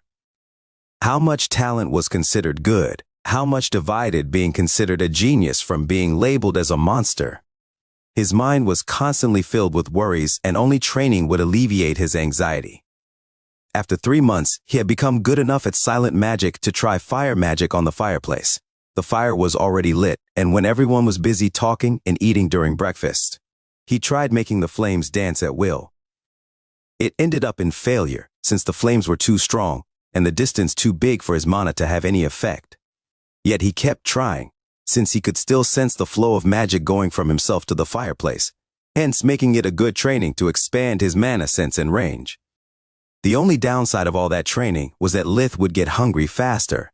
Luckily, he was not Alina's first glutton, and she had no shortage of milk. Another month passed, and Alina started weaning him. This event was meaningful for 2 reasons. The first was Lith noticing that food wasn't abundant in his household, so even if he still had not a rich vocabulary, he could still read his parents' worried expressions every time he needed to be fed. Despite still being a cold-hearted, cynical misanthrope at his core, Lith could not help but feel guilty about it. They loved him like a child, while he would consider them nothing more than hosts, like a parasite. The only exceptions were Alina and Eliza, his big sister, the only one that along with his mother would take care of him. With their constant love, affection, and care had managed to crack his emotional defensive wall. The more time he spent with them, the more he would consider them part of his real family, not just people that he was leading by the nose. So, he started limiting his training to not exceed the amount of food they could afford. Even that required quite a few tries to find the right amount, since too little would cause even more worry than too much. The second reason were world-changing discoveries. Being forced to stop training magic as much as possible, Lith now had free time that he used to dedicate that time by practicing the breathing technique that he christened accumulation. That way, his inner energy, that he had long dubbed as mana core, grew faster to the point of hitting a bottleneck. Apparently, his body wasn't big or strong enough, or both, to hold an indefinite amount of mana. Lith never noticed before because his baby body was rapidly growing, and he had only so much time to expand the mana core. So, without realizing it, his body and mana core had developed together. But now the balance had been broken. and practicing accumulation would make every fiber of his body ache, so he was forced to stop. Luckily, he was still well fed and developing fast, so despite not being able doing any physical exercise, the bottlenecks would not last long. The second discovery was the result of him being forced not to practice magic or use accumulation while studying his bottleneck status. He found out that it was possible to modify the breathing technique by removing the breath-holding step. That way, the world energy would just flow in and out his body, energizing him like a good night's sleep. Lith named this new technique invigoration. After several tries, he discovered that the world's mana could allow him to stay awake for several days, but not indefinitely. Each time he would use invigoration, the energizing effect would last less and less, and only sleeping would reset its effectiveness. But the most important discovery, as almost always happens, was made by chance. After adjusting his food intake, Lith's greatest enemy had become the hunger, not the slight appetite that can be fixed by a candy bar or the hankering after a busy morning. It was the kind of hunger that never goes away, always lurking, even right after a meal. Even though Lith was not starving, it was something that he had never experienced. Even among all the misfortunes of his first life, food had never been an issue. He had always been able to eat to his heart's content, even allowing himself to be picky about food. But now he was so hungry that he ate until the last bite, and if his body had allowed him to, he would not hesitate licking the plate clean. In the good days, when the portions were larger, it was like white noise, annoying, but easily ignored. But during the bad days, either because the rations were smaller or because he had lost himself in the practice of magic consuming too much mana, it would become a thorn in his head. He would be so hungry to have a headache all day long, often feeling lightheaded and incapable of focusing. Food would be the only thing he would think or dream about. Of course, he was not the only hungry one in the family. Aside from Alina, only his siblings Orpal and Eliza would be tasked to feed him. And while Eliza had a big heart and strived to be like her mother, Orpal was angrier and hungrier by the day. He would often daydream about the days when he and his twin were the only children in the house. Now not only he had to fight each day for his parents' attention, but also for the food, clothes, and so on. Once he had a room only for himself, then he had to share it with Tryon. It was just a matter of time before Lith would come to take away what little personal space he still had. Orpal could not understand why a family as poor as his own would keep making kids. It was winter, so there was not much work to do. Hence, there weren't many occasions to restock their food supplies, and they had to last until spring. It was the toughest time of the year for all the farmers' families, since the food was meant not only for men but also for the animals. Orpal was sick of seeing Lith gobbling all the food, to the point of dubbing him Leech. So, whenever it was his turn to feed the little vermin, he would take some spoonful for himself. But Lith was not easily bullied. As soon as he noticed the spoon was not aimed to him, he would start to cry madly, and Alina would run to his side, foiling Orpal's plan. Lith never cried, unless he needed to be fed or changed, and that made their parents both really happy and paranoid about him. Since he would never cry wolf, they took every wail very seriously. That day was a really bad day for Lith, starving because of his growth spurt, and was Orpal's turn to take care of him. Both their parents were out. One of the cows seemed to suffer from frostbite. So Orpal took the plate full of creamy soup for the baby and gulped down a full spoonful. Lith immediately started to cry, but there was no one to hear him. Cry all you want. Leech Lith was now able to understand most of the common words, included Orpal's mockery. Today is just you and I. No mom in a shining armor to come to your rescue. After saying that, he gulped down another one. Lith felt like he was going crazy. Once again, he was helpless, his so-called magic useless in time of need. What could he possibly do, aside from blowing his cover? Ventilate him? Wet him? Using fire was too dangerous. A single meal was not worthy burning down a house. Lith's hunger was eating him, and his rage went above and beyond what he would have ever thought possible. "You fool!" he yelled inwardly. Feeling so tough robbing a child? Then he saw the third spoonful, making a good half of his meal gone, moving toward Orpal's smug face. Lith's anger reached a new peak, his hatred burning like a fire. "You are not my brother," he yelled inwardly. "You are nothing but a filthy thief trash." And then, more than clicking, he felt something breaking inside like a dam that could not hold the raging waters anymore. "I hope you choke on that spoon, you sht," Lith waved his arm against Orpal in a final struggle, and then it happened. Lith felt the mana going out to his body, reaching the spoon already in Orpal's mouth, and pushing it down, hard. Orpal started to choke, and after removing the spoon from his throat, he started puking. Lith was so astonished to almost forget about both his rage and hunger. He had discovered something wonderful, a power that no one else in his family seemed to have. Lith had discovered spirit magic. At that time, Elena and Ra's father were coming back to the house. Upon hearing Lith's desperate cries, they ran back to check on him. When they found Orpal on the ground, puking, they understood what had happened. They already had suspicions since whenever Orpal fed Lith, he was always hungrier than usual. But now they had proof. Inside the pool of vomit, the undigested creamy soup was as clear as the day. Raz became red with anger. You little, but had to stop. His other children had returned as well. I am very disappointed in you, Orpal, said Elena, seeing that her hubby was too angry to speak. From now on, Elena will be the one feeding Lith. You can take all her shifts in the stable, since I don't think that even you could eat hay. But Mom, Orpal said, trying to defend himself. He hated cows and their smell. No buts, young man, Raz yelled. And that is not punishment enough. Elena, feel free to prepare one more bowl for Lith and take the food from Orpal's share. He must learn that bad actions have consequences. They were speaking too fast for Lith, and there were too many unknown words. But Orpal had just turned pale, so it had to be good news. Orpal started crying and apologizing, but Lith made sure to cry louder, so Raz and Elena both ignored his pleas and sent him to take care of the animals. After being fed with a generous serving of soup and milk, Lith could finally focus on what had happened. After days of trial and error experiments, he had grasped the basics of his newfound ability and gained a much deeper understanding of magic. Lith had discovered that when he casted an elemental spell, it actually consisted in a three-step process. First, he would emit the mana, then he had to mix it with the world energy that he was trying to manipulate. The last step was the hardest one, controlling the spell and its effects. Spirit magic skipped the second step. It used only his own power, without borrowing elemental energy. That made it more difficult than any magic he had practiced so far and more mana-consuming. It also required much more focus compared to normal magic. Pure mana had no physical form, so he could not rely on his eyes for manipulating its effects. All depended on his willpower and imagination. The clearer was the mental image of the action he wanted the mana to make, the better the result. The range was also very limited, barely reaching a meter 328 feet radius. Despite all its strict limitations, Lith started to practice anything but spirit magic. The ultimate discovery about it was that every improvement he did in spirit magic was also passed on all other kinds of magic.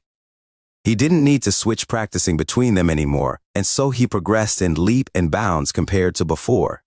From time to time, he would use a random elemental magic to check on his progress, reaching a new understanding of the profoundness of that element.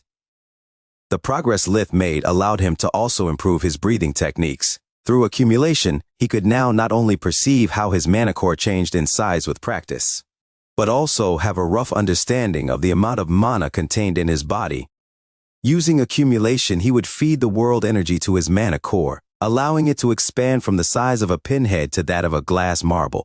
Once the mana core grew to marble size, further progress could only be made when the physical body forcefully compressed the mana core back to pinhead. Lith had no idea how the phenomenon worked, and had found no way around it. Mana core and body development had to go hand in hand. There was no shortcut. Bottlenecks happened when Lith tried to use accumulation when the mana core was still at its peak size. The world energy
bottle, the world energy would be rejected by the mana core, going wild through his body and damaging it.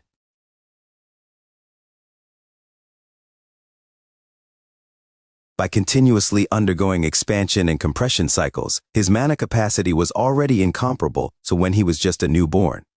After discovering and practicing spirit magic, Lith had a much finer control of his mana, inside and outside his body. He managed to modify the invigoration technique so that when he breathed in the world mana, he would combine it with his own, temporarily exceeding his limits. Then he would expand the resulting energy, moving it from the solar plexus outwards until even his body hair would be overflowing with mana. Ever since he invented invigoration, he had noticed qualitative changes to his body. Lith was now better at withstanding cold and heat, and he would hardly ever get sick. When his whole family would catch a cold, he would either get over it before the symptoms manifested or recover in a few days. Unless it's all a crazy coincidence, improving invigoration is the only mean at my disposal to temper my body. If I am right, this means that I can use it as a crutch until I get big enough to do physical activity, he thought. Hopefully, it should also help me overcome my bottleneck periods faster. It's a gamble, but it shouldn't do any harm. Also, between hunger and bottlenecks, there isn't much I can do as a 7-month-old baby. As for his family life, it also experienced some changes during the following months. After the soup incident with Orpal, a divide opened between the brothers. Lith was vengeful by nature, and so was his brother. Sometimes, when Orpal was angry, would call him Leech instead of Lith, since he always called him like that in his mind. Every slip of the tongue would cost him a serious scolding, and when he did it while harshly arguing with his parents, even a good spanking. Orpal blamed Lith for all of his misfortunes. The little runt always giggled when he was having a hard time. The relationship between Lith and his parents instead kept getting better and better. He had already started saying babble words, making sure to say mama when Alina embraced him and dada whenever Raz came near him. If this world is even a bit similar to Earth's middle age, it's better to stay in my old man's good book until I am self-sufficient. This was Lith's reasoning. He was still very afraid of father figures, and the two of them didn't had much a relationship anyway. Raz would always be busy with something, letting his wife and eldest daughter spend the most time with the baby. To his defense, he had just wrongly assumed that Lith was too little to notice, and that they would have time catch up later in the future, like he did with his other sons. Raz really loved him, and Lith never ceased to amaze him. He couldn't remember him crying for no reason, not even when teething. If someone bumped into his cradle or raised his voice while Lith was asleep, or at least pretending to, he would not make a sound, just look around before going back to sleep. Lith increasingly grew fond of Eliza. It was more like a loving aunt than a sister to him. He could see himself in her, taking care of her little brother like he did with Carl. He would have loved to express this love, but all he could do was smile and laugh as soon as he saw her, and call her Lala. She was in fact the only one, beside his parents, to have a babble name. It wasn't much, but it meant the world to her. And so, time went by. After 6 months from his arrival, Lith was put on the ground for the 5th time and started to crawl under strict supervision. At the 9th month he started to walk and graduated himself from babble words to real ones. On the day of his birthday, after discovering they had birthdays in that world too, he allowed himself to use simple phrases and started to make questions to complete his vocabulary. Knowing nothing about babies, it was very stressful finding the right timing for every little thing. Luckily, Lith could always resort on cheating to find out the proper time for him to learn to do something. He was already capable of understanding most of what he could hear, so he would always be open to suggestions. If Alina was dying for him to finally say, "Mommy," instead of "Mama," he would wait a couple of days before making it happen. If Raz cheered for Lith running to him, he did. The real problem was paying attention to everything Raz, Eliza, and Alina said while being seemingly completely oblivious about their words. Another problem was that once they let him roam free in the dining room, they gave him also small wooden toys expecting him to play and explore his surroundings. Lith already knew the dining room as the back of his hand, and there was not much to see in the first place. Yet he had to pretend to be curious about it. That was the hardest thing he had ever done since becoming a baby, and scared him to death. He had no clue how a child would explore such bland environment, and his paranoia about blowing his cover made him sweating bullets. Seeing the expectation in their eyes, he started from the nearest thing, the fireplace. The fire was not lit. The logs were cold and covered in ashes. When he got closer, Roz stopped him. "This is the fireplace. Now is safe, but fire is bad. Fire hurts. No touching it, never." Lith looked at him, seemingly confused before trying to put his hand in the ashes. Roz grabbed his hand, blocking him.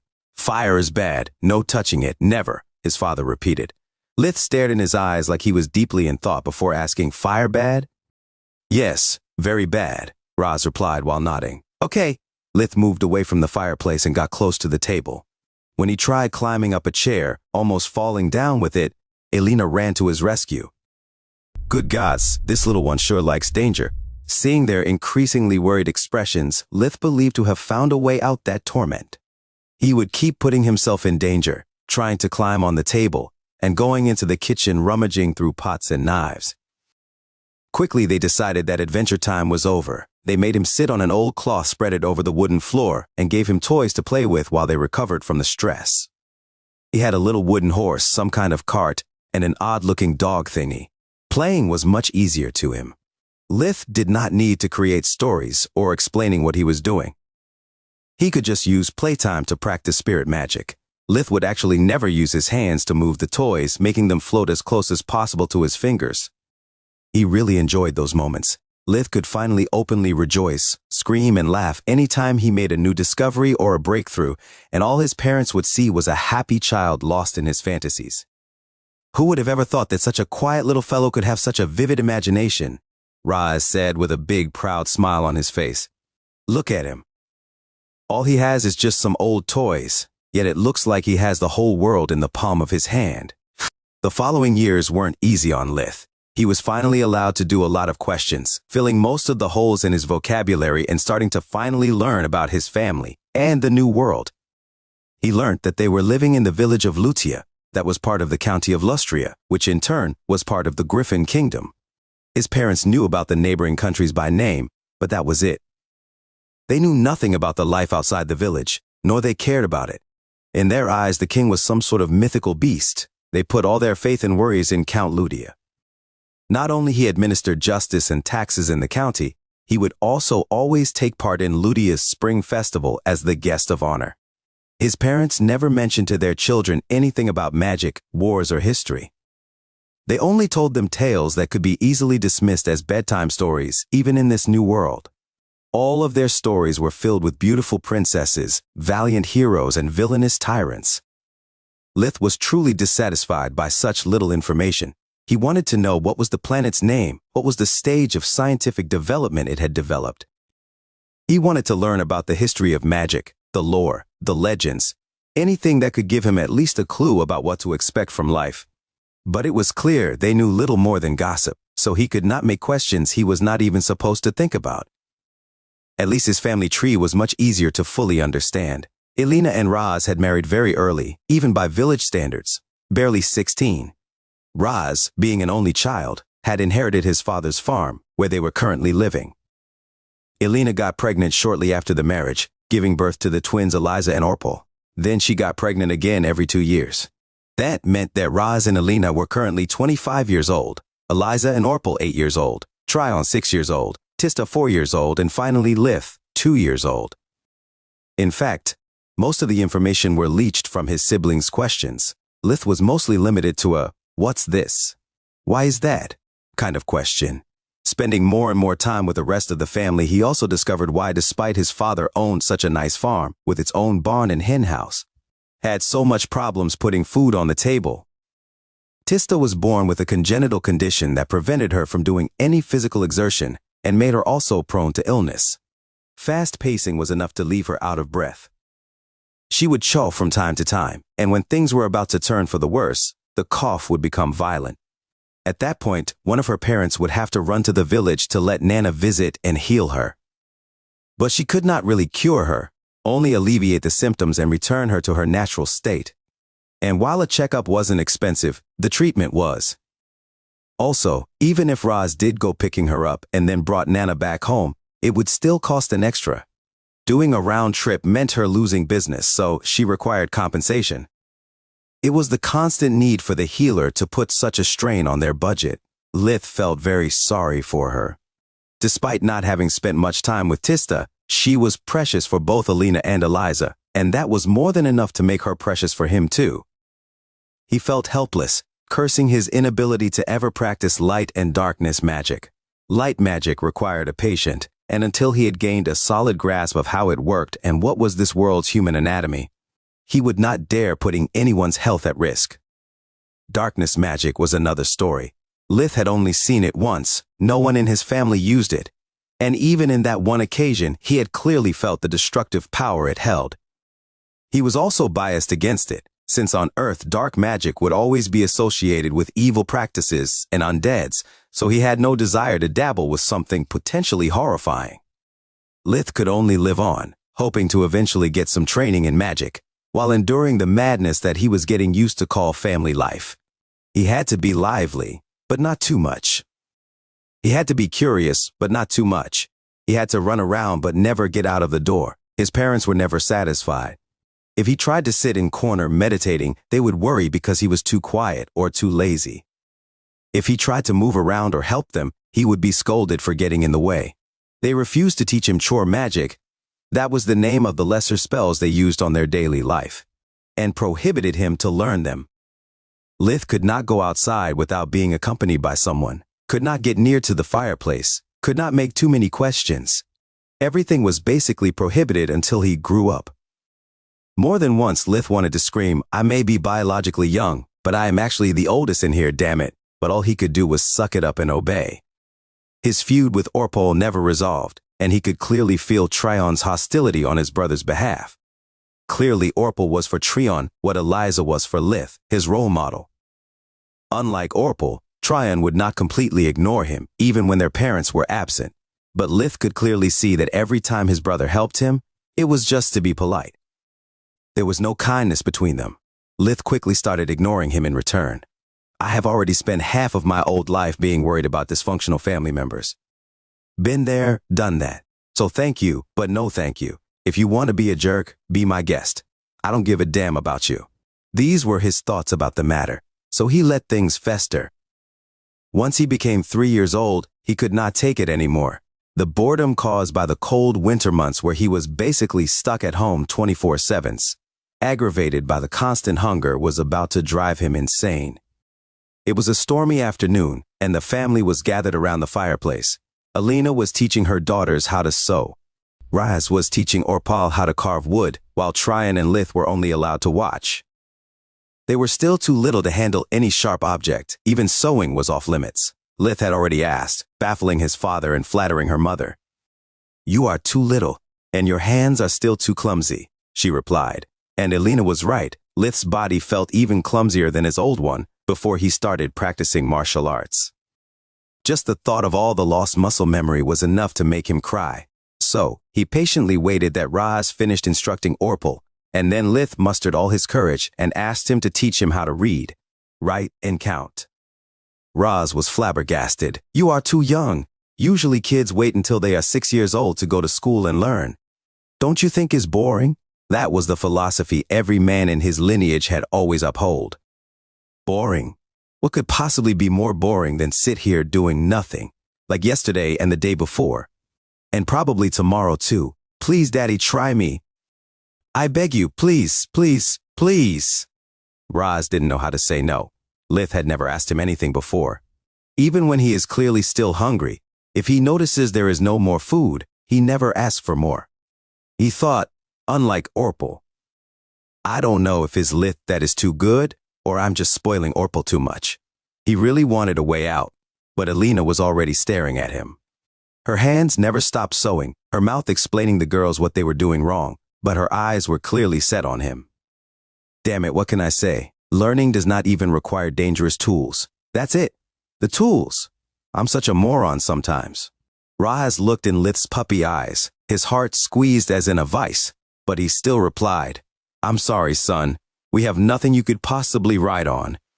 So, I can't teach you." Lith had considered things through before asking, so he had already a solution at hand.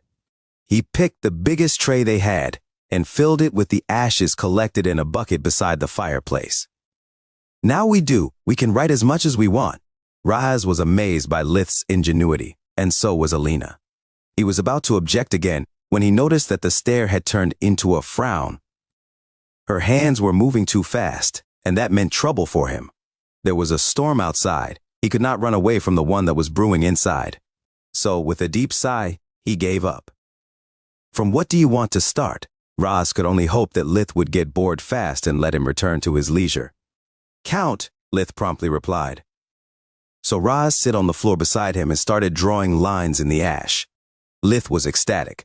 The numbers they used had a different shape from the Arabic numerals, but aside from that, they were identical in use. Even the calculation methods were the same. So, he kept the new numbers in the upper row to learn their shape, and then started doing the multiplication tables. He could actually do such simple math in his head, but he needed to engrave the new numbers in both his mind and body. Once he finished, Lith started taking requests from his audience, and when Orpal sarcastically asked, "How much is 124 times 11?" he quickly replied with flat 1,364, leaving them all speechless. Alina could not help herself standing up and lifting Lith up in a big hug. "Your favorite stories on NOVL.com. My little genius, I'm so proud of you." In less than 1 hour, he had mastered what it would take others a full year to do. Eliza and Tista soon joined her in the embrace, congratulating their little brother, while the male side of the family was still flabbergasted. In rural areas, they learned how to count only to not get ripped off when they sold or bought merchandise. So, they remembered only addition and subtraction, letting the useless multiplications and divisions fade away in their minds. Reading and writing required more time, but it was equally simple. Lith already knew most of the words and how to spell them. He only needed to learn the alphabet and memorize it to be able to read and write. Once again, his family was stunned, and the only one not rejoicing with them was Orpal, left alone with his envy and scorn.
Having officially learned how read and write, Lith practiced every day. While his family considered him a genius, he knew better. Needing to practice hard to memorize just 21 letters and 10 numbers, Lith did not feel much brilliant. Striking the iron while it was still hot, he asked Raz to carve for him a wooden ruler, 50 centimeters 19.7 inches long, and 3 centimeters 1.2 inches, both high and wide. In the front, he had engraved all the alphabet, on the back the numbers. It was Lith's clutch during his homework, a tool necessary for him to be free of practicing any time without bothering his parents. Raz was still on cloud 9, so he didn't make any question about the oddly big sizes Lith requested. He could have easily made it much thinner and shorter, making it easier to carry around. But Lith refused the proposal, begging him to fulfill his wish. Lith had not missed Orpal's hostile glare every time someone called him a genius. He had to be sure for it to be not easy to break or go missing by accident. It was also the perfect pretext to always carry around something he could practice spirit magic on. When the weather finally cleared up, Alina decided that it was the perfect moment for Tista to be checked out by Nana. With all the cold and wind during those last days, no matter how much effort Raz and Orpal had put in the house's maintenance, it had still been kinda drafty. Tista had been coughing enough for Alina being seriously worried about her. So, she took the mule cart and brought Tista and Lith to the village of Lutia. The bad weather had lasted too long, and the accumulated farm work needed everyone's help to be finished before another frost wave arrived. She had to bring Lith along. he was too small to be left alone. After stuffing them with the warmer clothes they had, the trip began. Lith was really happy. It was the first time for him seeing the world outside the farm's bounds. There was much he could learn from such experience. On the road, they were bothered more than once by stray graths. They were wasp-like insects with a venomous sting at the end of their abdomen. Compared to Earth's wasps, they were much hairier and blue instead of yellow. "Why in the Great Mother's name are they still around?" Alina complained. "They are supposed to be asleep during winter." One grath was particularly stubborn, and despite all their shooing, it kept going back until it got too close to Tista for comfort. Lith slammed his hands hard, missing it entirely. He was still nimble as a brick, but his spirit magic wasn't. It had already reached a radius of full 10 meters 8 feet radius of effect, so the grath was squashed effortlessly. Lith showed the prey with pride. "Don't worry, big sister, I'll always protect you." After hugging him, Tista was really curious about the dead insect, but Alina was still worried by the venom, so after throwing it away, they resumed their trip. When they came in sight of Lutia, much of Lith's doubts got cleared up. It wasn't just his family. The whole village resembled closely one of those early Middle Ages drawings he had seen in history books. There was no sign of any complex technology. Even a windmill or a watermill would have been considered a marvel of science. When Lith asked Alina about the village, she explained that only artisans, scholars, and merchants lived there. The rest of the population lived in their own farms, tending the fields and raising livestock. Lutia consisted in a few dozens of 1 or 2 stories high wooden houses well spaced between them. Not even one was made out of stone or bricks. There was also no road pavement of any sorts. The space between the houses was just like the road to the village, bare earth and mud. From the signs hanged outside the buildings, he could spot a blacksmith, a tavern, and a tailor shop. The bakery didn't need any sign or advertisement. The delicious smell that came out its chimney was enough to make every passerby's mouth watery. Lith's hunger stroked so hard that he already knew what he would have dreamed about that night. When they arrived at Nana's house, Lith was surprised noticing it was bigger than their own, yet Alina had told him more than once that Nana lived alone. In his eyes, it meant that either she was from a rich family, or more likely healing was a lucrative business. Lith decided that he had to master light magic as soon as possible.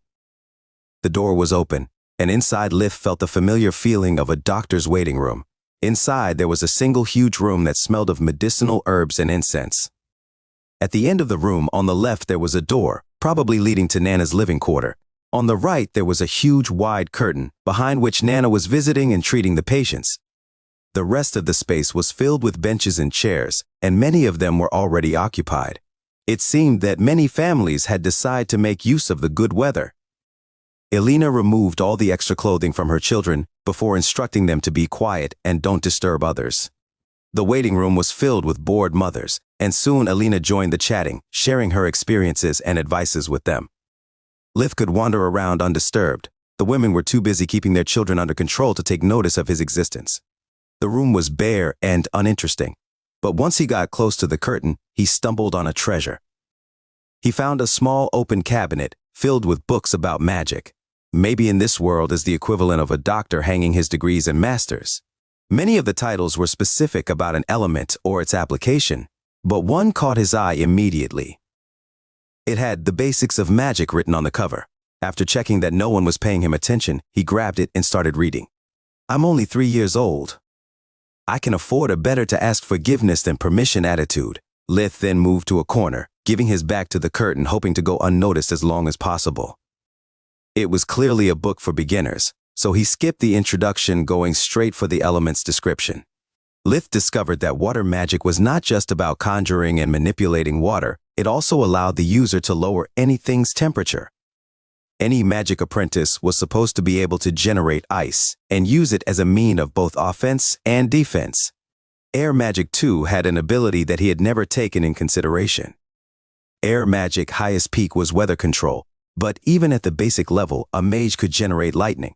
Fire and earth were just plain and simple, as he had pictured them all along, so he moved to the last 2 elements. While reading, it became clear to him that because of magic, whoever had written the book had no idea what anatomy was. The book would speak about the importance of keeping a wound clean. There was no use of terms like disinfection or sepsis, so he barely found unknown medical terms. Lith remained dumbfounded upon discovering that light and darkness were explained together instead that in separate chapters. According to the book, both elements were the bread and butter of any healer. Darkness magic could be used as a weapon, but it was not explained in detail. The author was very clear, stressing out the fact that he was not a fighter and that beginners should never bite more than they could chew. Then he proceeded to explain that darkness magic wasn't either good or bad, just an element like the others.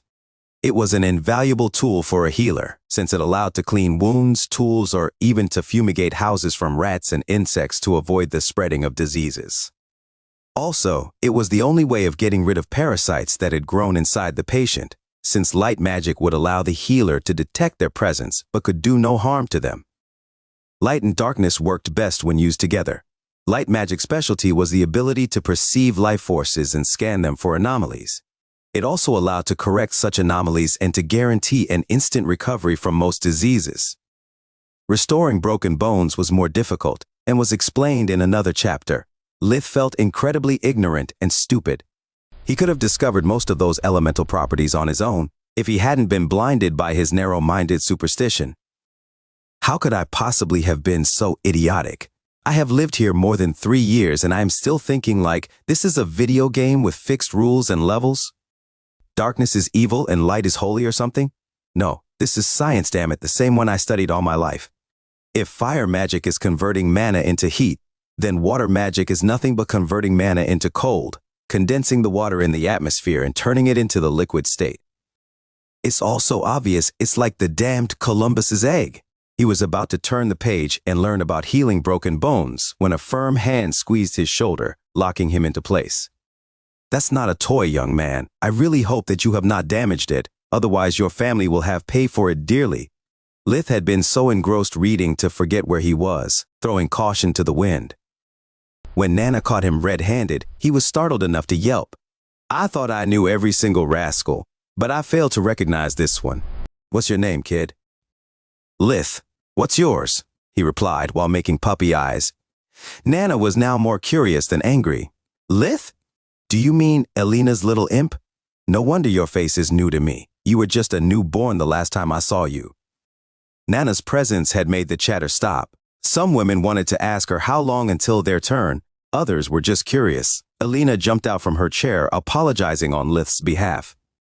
There's no need to apologize, Elena, Nana said.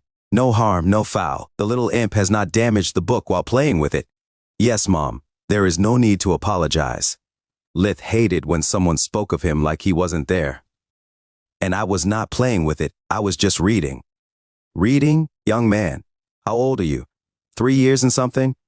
If this is a joke, it's not funny. I never expected one of Elena's children to be such a liar. He is not lying. During the last storm, Lith was bored, so he asked his father to teach him how to read, write, and count. Here is proof. Elena handed Nana the wooden ruler. Elena's rebuttal had caught her by surprise. She realized to have struck a nerve. After studying the ruler, Nana had to admit it was a clever learning tool. Tell your husband that this thing is really a good idea. He could sell it to Teacher Howell. It never hurts to have extra money. Elena wouldn't let her change the subject, not until she apologized for calling her son a liar. Rise didn't invent it. Lith did, so he could study alone without bothering anyone. Nana was shaken by all those sudden revelations. Her pride wanted to avoid apologizing, but insinuating that Elena too was lying in front of all those people would have hurt her whole family's reputation. So, young man, how much is 7 times 6? 42. Nana took the book from Lith's hands, and after opening a random page, she gave it back. What is written there? Start from the top of the page. Lith suppressed a smirk. The first thing to understand while studying magic is that it's just a tool. Anyone can use it, but only few can actually use it properly. In fact, okay, that's enough. I owe you an apology, Lith. Yet she said it while looking at Elena. Seems your son is indeed blessed by the light, dear. The room was once again resounding with chatter, but this time they were all discussing the same topic. What does Nana mean with blessed by the light? Isn't that just a fairy tale? I wish my son was that smart. Every morning just sending him to school is a war of attrition, not to mention getting some actual results. Those were the most common comments. Lith kept hitting the iron while it was still hot. Can I? Suddenly he realized that he ignored the word borrow. Take it with me for some time. I will return it as it is, I promise. And what would you do with it? Can you already use magic? Nana's reply would have normally been quite different, but she had had enough surprises for the day and could not afford any more sarcasm or skepticism. Yes, I can, Lith replied before realizing his mistake. I'm an idiot. I just blew my cover. Years of careful planning ruined by this big mouth of mine. The only thing I can do is damage control. Really? And what can you do? Yes, Lith, what can you do? Elena rebuked. Her right foot was furiously tapping the floor in annoyance. Lith knew he was in trouble. I can do wind and water chore magic, he said with a low apologetic tone while staring at his own shoes. I'm sorry, Mom. I know you prohibited me to use any magic. But everyone else in the house always uses it, and I was so bored. The chattering increased in volume. Elena was really angry, but she could not scold him in public. Not when they were staring at them with admiration. Nana seems really impressed. Maybe this is a turning point in Lith's life. If she takes him as her apprentice, we could have a healer in our family. I can't ruin this opportunity, so she kept silent, wondering about his son's future. Would you please show me? Nana asked, smiling for the first time. In for a penny, in for a pound. Here goes everything, Lith thought. Breza. Lith twirled his middle and index finger 2 times, creating as many tiny whirlwinds that he used to quickly sweep the room. He pretended to lose control from time to time. His goal was to impress, not to brag or scare people out of their wits. Oh! Nana laughed in admiration. She could see more and more of her in the little imp. Nana too had been a precocious brat. When she was his age, her talent was better, but Lith was still a sight to behold. Usually men were less talented for magic, since women with their prerogative to give birth were naturally more in tune with the life force of the planet. Some called that world energy, others simply called it mana. Also, country boys were usually blockheads, more inclined to hard works in the fields or in the military rather than spend years on books. Now I want you to do a thing for me. You said you can conjure water, right? Lith nodded in response. Now call upon water. It does not matter how little. But then, you have to not let it fall. You must make it float like this. A perfect sphere of water the size of a fist appeared half a meter from Nana's open hand. Lith could not comprehend the why of such a specific request, but he complied. Joran! He conjured less than a glass worth of water, keeping its form irregular and unstable. Lith could not afford any more mistakes. His focus peaked, trying to make his lack of control convincing. The water floated for 3 seconds before falling off. But instead of hitting the floor, it started floating again, becoming another perfect sphere orbiting around Nana's spell like the moon does around the earth. Lith was flabbergasted. Not by Nana's control on the mana flow, he was already able of doing the same, if not better. He could not avert the eyes from the spectacle in front of him. Both spheres of water were constantly spinning on themselves, reflecting everything around them. They would capture the light from the sun, turning it into sparkles of rainbow. Lith had always seen magic like a force to be reckoned with, a great tool to build his future with. But he never thought of it as beautiful. For the first time in over 3 years, he was not pretending anymore. He was simply amazed, staring at the dancing lights, while the memories of his old life flooded his mind. He suddenly remembered all the hours that he spent as kid, hiding in the planetarium together with his little brother Carl. They would dream of becoming astronauts, to run away to the stars where no one would ever hurt them again. And just like that, his grief returned, stronger than ever, fighting the joy out. The pain for the loss overwhelmed him. Tears started streaming from his eyes. Lith, are you all right? Elena's voice woke him up from his stupor. Realizing how weak he had allowed himself to be, Lith felt deeply disgusted. Water is just water. No need to get soft over a measly light show. Soldier up and follow the plan. Lith steeled himself, sealing away all the feelings that he deemed useless. I'm done getting hurt, he thought. Yes, Mommy, I am all right. I was just moved from the old lady's magic. My name is Neria, Lith, but everyone calls me Nana. Why Nana? Nana was usually a term of endearment used for the family's grandmother. You see, when I was a young maiden, everyone called me by my name. But then time passed, and I helped so many children come into this world that they started to call me Mama. After even more time passed, those children had children of their own, and they started to call me Nana. She ruffled Lith's hair. I have a proposal for you. Now you are too little, but when you become 6 years old, instead of going to school together with those blockheads, you could come here instead. So, you could read those books as much as you want, and maybe you could learn a trade. Mine. Lith tilted his head, playing dumb. I don't know. You don't seem nice. I would like the books, though, he replied, while hiding behind his mother, only half his face visible behind her legs. Alina didn't know if to laugh or cry. Her dream had come true, but Lith didn't understand what he was turning down. Please excuse him, Nana. He is just 3 years old. He has no idea what he is saying. He doesn't even know the importance of apprenticeship. 3 years old, Nana repeated. It's almost too good to be true. But you are right. If he had to choose between gold and toys, he would probably pick the latter. We'll have this conversation again 3 years from now. She knelt down, looking Lith straight in the eyes. If you don't become dumb as all the other boys in this village, I'll take you as my apprentice. If you are still interested in magic and books, of course. Lith nodded, grabbing his mother gown, looking for protection. His weak and scared appearance hid his inner rage. 3 years. I could have as well starved by then. And all because of you, greedy hag. He was so sick of being hungry, he wanted to bite her out of frustration. Calm down, Derek, and remember all of your lessons. Suck it up and grow stronger, because only strength will make you free. Only power will keep your family safe. Nana's work ethic didn't allow for favoritism of any kind. Lith may have been his future apprentice, but Tista had to wait for her turn like everyone else. Lith hadn't been so happy of being stuck in the queue since his student days in college, when he would use every single second to review his weakest subjects. So much to read and so little time. Better to cram light and dark magic since they are the only elements outside the physics as I know it. In the best case scenario, it will take years to get my hands on a book again, and there is only so much I can learn as self-taught. When it came their turn, he studied carefully how the healer performed the light magic Vinaya Rad 2. It was the same life force detecting spell she had used on him 3 years ago.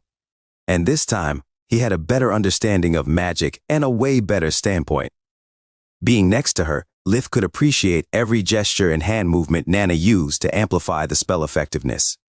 The light enveloped Tista's body, quickly turning gray around her chest, clearly outlining the shape of her lungs. I have good news, and I have bad news. The good news is that Tista's condition is the same as always. There is no sign of degeneration this time. The bad news is that it doesn't seem to be improving either.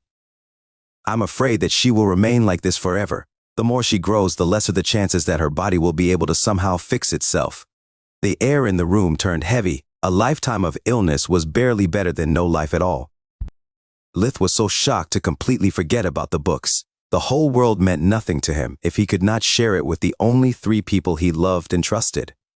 They came out of Nana's house in low spirits, returning home without speaking a word.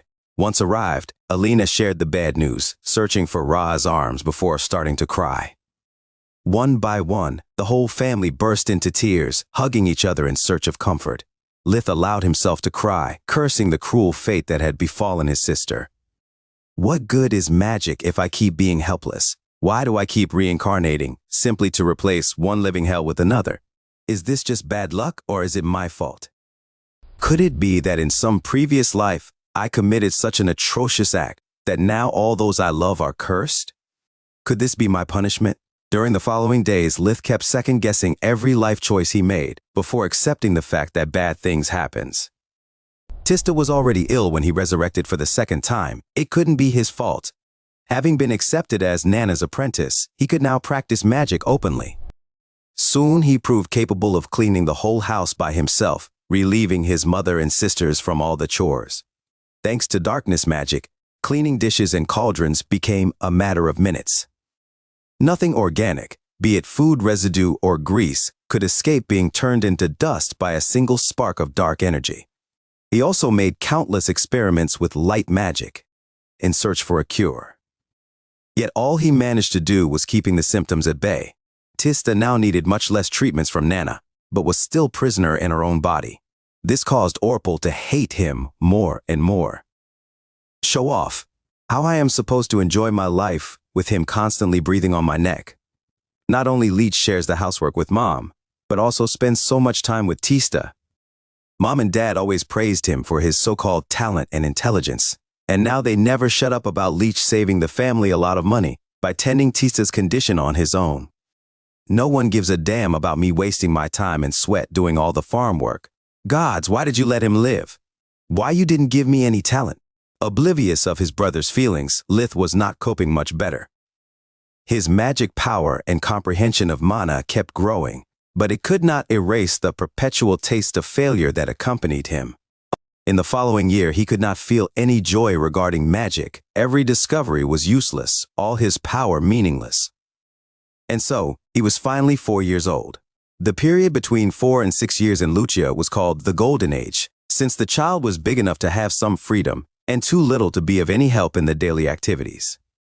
They would be allowed to play all day without a care in the world. It was the perfect time to make friends and grow closer to one's own neighbors and deepen the ties between the families. The day of his 4th birthday, after he finished the chores, Eliza introduced him to all their neighbors before returning home. He was supposed to socialize and play, but Lith had other plans. There was no amount of failures or grief that could make him forget for long the hunger that consumed him since he was barely 5 months old. Roz's farm was on the western edge of Lutia's farmlands, a little less than a kilometer, 0.62 miles, apart from the great woods known as Tron. Despite the pretentious name, it wasn't particularly dangerous. The people who lived in nearby villages depended on the forests as their primary source of timber for their everyday life.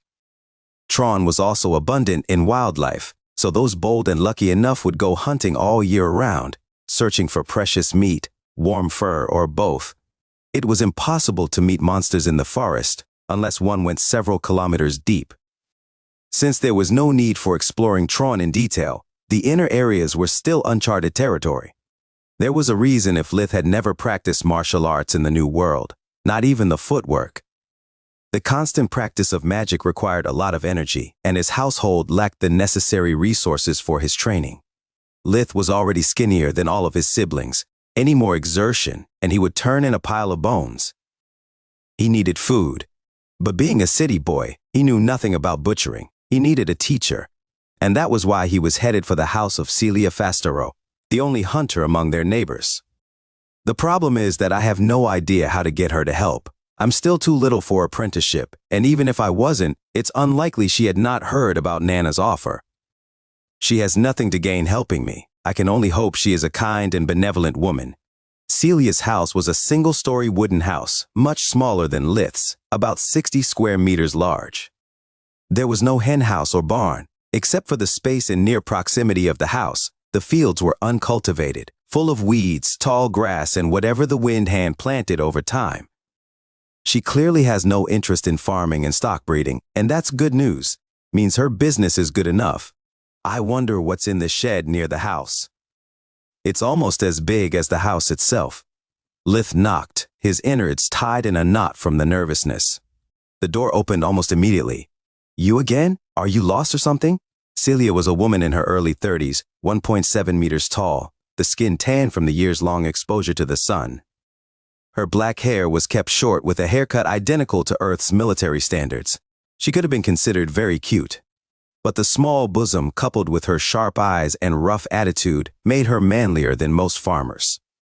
She wore a leather hunting jacket over a green shirt, green cargo pants, and brown hunting boots with a soft outer sole to limit the noise made while moving. Hi, Miss Fastero. I need a favor. Could you please teach me how to skin and gut animals? Celia raised an eyebrow. Why? Because I am hungry. Not having any lever on her, Lith had decided that truth was the best policy. I have been hungry long enough to forget how being full feels. I know I can hunt, but I also know that without proper handling, meat goes bad and is inedible. No, you got me wrong. I mean, why should I help you? What's in for me? Now she was knitting her eyebrows. What do you want? Lith asked, while bottling up the urge to kill her slow and painfully. He was hungry enough to see her as quarry. Honestly, I don't believe a runt that barely reaches my belt can hunt anything, not even a rat. And since teaching is a waste of time, it demands compensation. She scratched her chin, searching for a deal bad enough to drive the pest away. She never wanted a child of her own, let alone dealing with someone else's. So, if you want to learn from me, first you must bring here some game.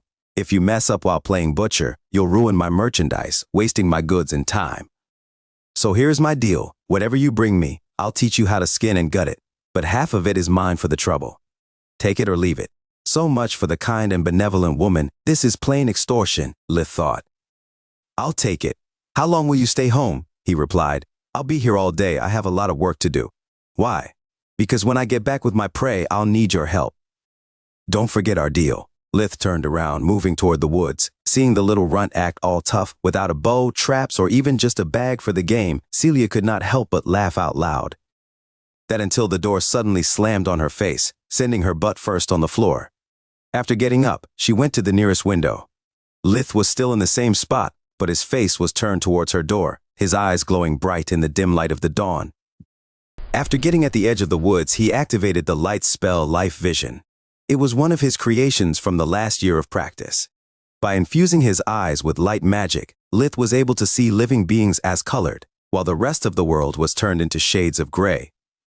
The stronger the life force, the bigger and brighter was the light emitted.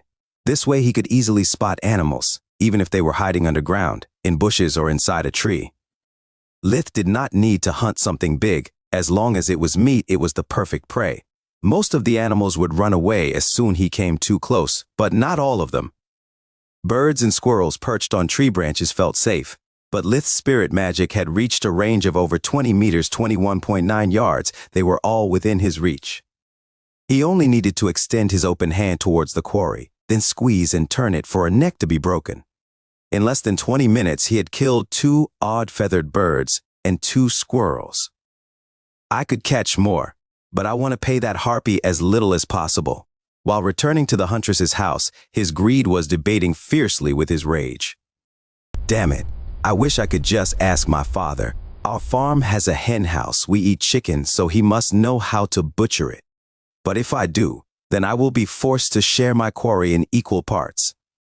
And if there is something that I hate more than being robbed by that harpy, is the idea of Orpal and Tryon having the same amount of meat as me. Or worse, even more, being older. I hunted this game. This meat is mine, mine. They will only be allowed to eat my scraps when and if I want so. When Lith got to the door, he had calmed down, the rage hidden by his business face. He took deep breaths before knocking again. When Celia saw him, was on the verge of mocking him, calling him a quitter for giving up in less than an hour. But then Lith showed her his game, making her whole, never underestimate how hard a hunter's job is, speech die in her throat. How did you do it? Celia asked, still recovering from the surprise. Magic. I am blessed by the light. Didn't you hear the news? Celia started rummaging her brain until the answer made sense. Read new chapters on Novio.com. Oh, I get it now. You are the magic kid that's on everybody's mouth in Ludia. That explains a lot, including your shitty attitude. Excuse me? You found a scrawny kid on your door asking for help. And what you did was send him away with a rip-off deal, even laughing at his efforts. And I am the one with the shitty attitude? Lith was now so angry that even the idea of sharing his prey did not seem so bad anymore. Celia laughed out loud.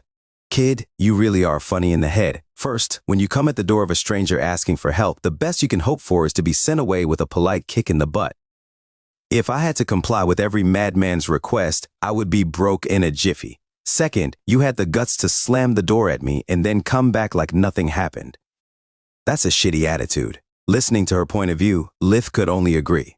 For 4 years, he had been a recluse, his only interactions with the family members. He had got too used getting a yes as an answer, forgetting the basic social interaction rules and even common sense. His hunger didn't help either, making him single-minded and prone to anger. Lith realized that Celia was right, and what he did that morning was just a temper tantrum. I'm really sorry, he said earnestly, looking her in the eyes. I have no excuses for my behavior. I would understand if you wanted to call off our deal. Celia started laughing even harder. Hold your horses, kid. I said that you are crazy and rude, and I like that. As you so kindly pointed out, I'm a bit of jerk myself. And dog does not eat dog. Our deal is still valid. She handed him a small knife with a wooden handle. Rule number 1, bleed out the game as soon as possible. If the blood starts clotting, the meat is ruined.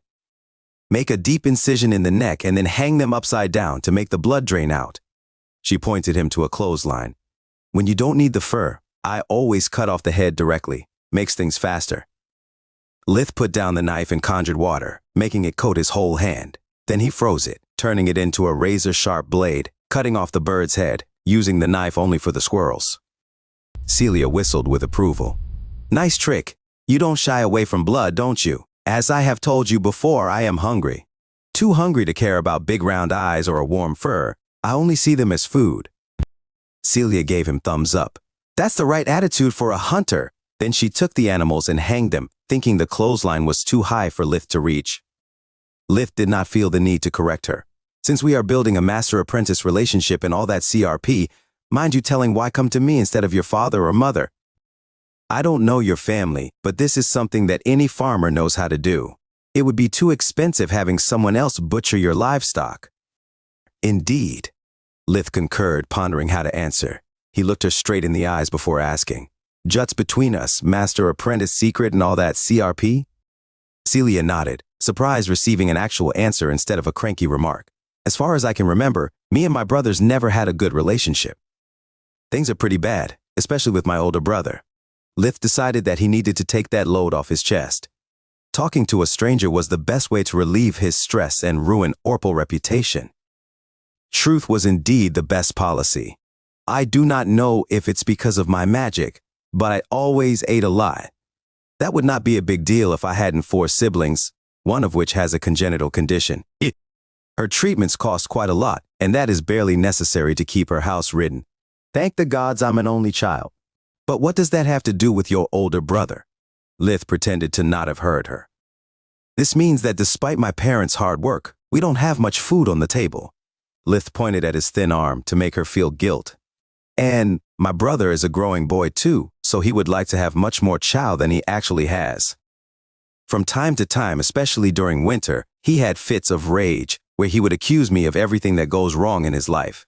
He often said things like, "Why the heck did you have so many children if you cannot properly feed them? Why does he have to get almost as much as food as me? He does nothing, while I work my ass in the fields all year around.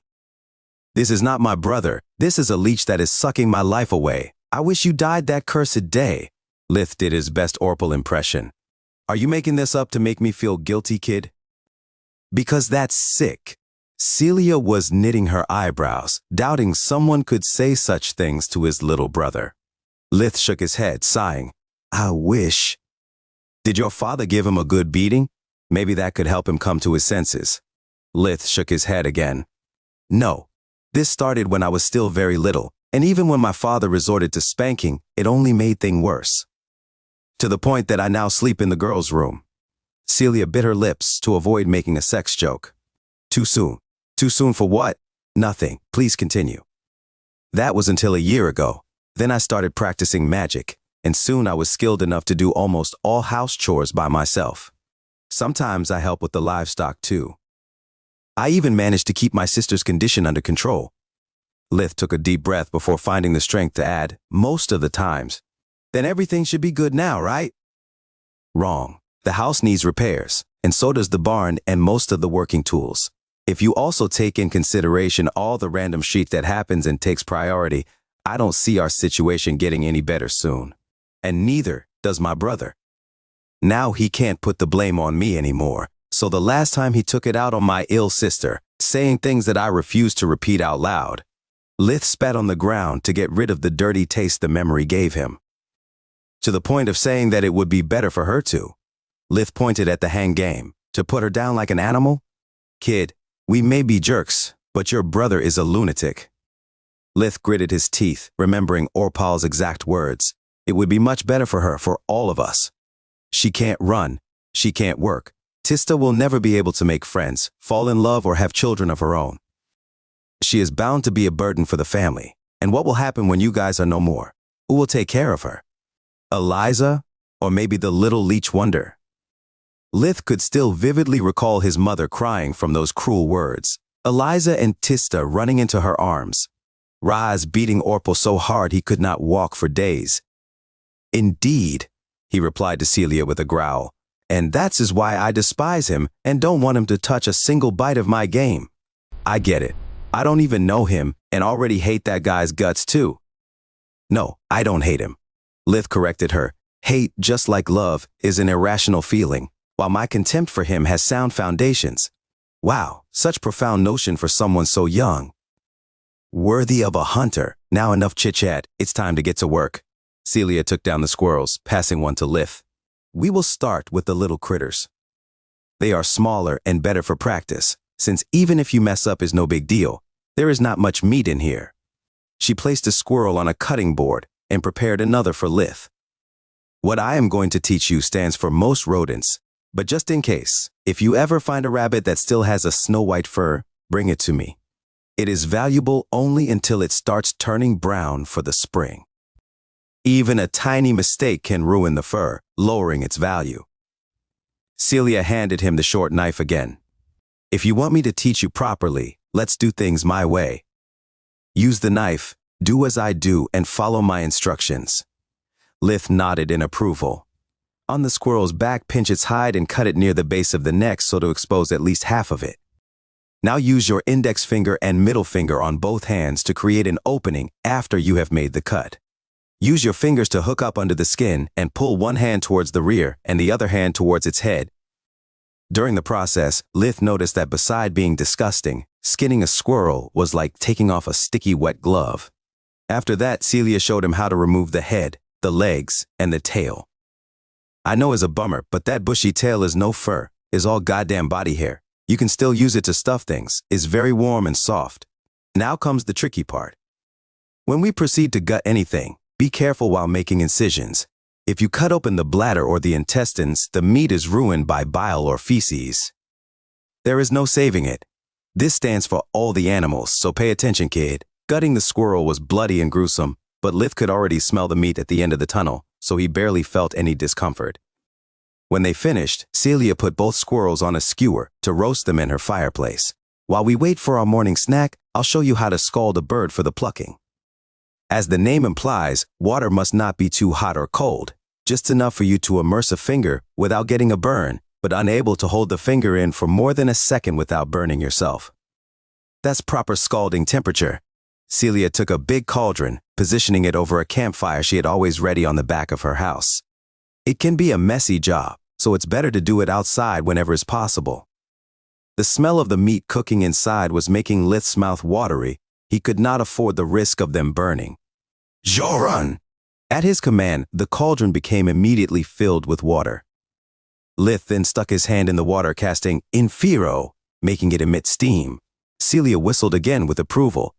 Fast and efficient. I'm starting to regret this master-apprentice stuff less and less. I now understand why that old hag of Neria called dibs on you. We should be ready to go, but first. Celia went inside briefly, returning with 2 little plates of roasted squirrel. Before she could even pass him his plate, Lith had already snatched the food, wolfing it down like there was no tomorrow. He sucked and gnawed until only bones were left. After licking every single of his fingers, he returned to his previous calm and composed demeanor. Good God, such a gentleman. Celia's voice was oozing sarcasm. Would you like another serving? Because that seriously creeped me out, and I know a thing or two about. Her mockery fell on deaf ears. Lith's eyes could only see the second squirrel closing in. As soon as Celia pretended to offer him her share, his hands were already moving. After devouring the last squirrel, Lith noticed that Celia was frozen in place. Her mouth was open, but no words were coming out of it, the plate still near his face. He gently put the bones back into the plate. There was no need to hold the plate for me, but thanks. That was very kind of you. After resolving the morning snack incident, Celia prepared the working table for the remaining game. The birds you caught are called blinkers because they get scared easily and are very quick to fly away. Usually you need luck and skill to take them down from a distance. Whatever magic you performed, it made a clean kill.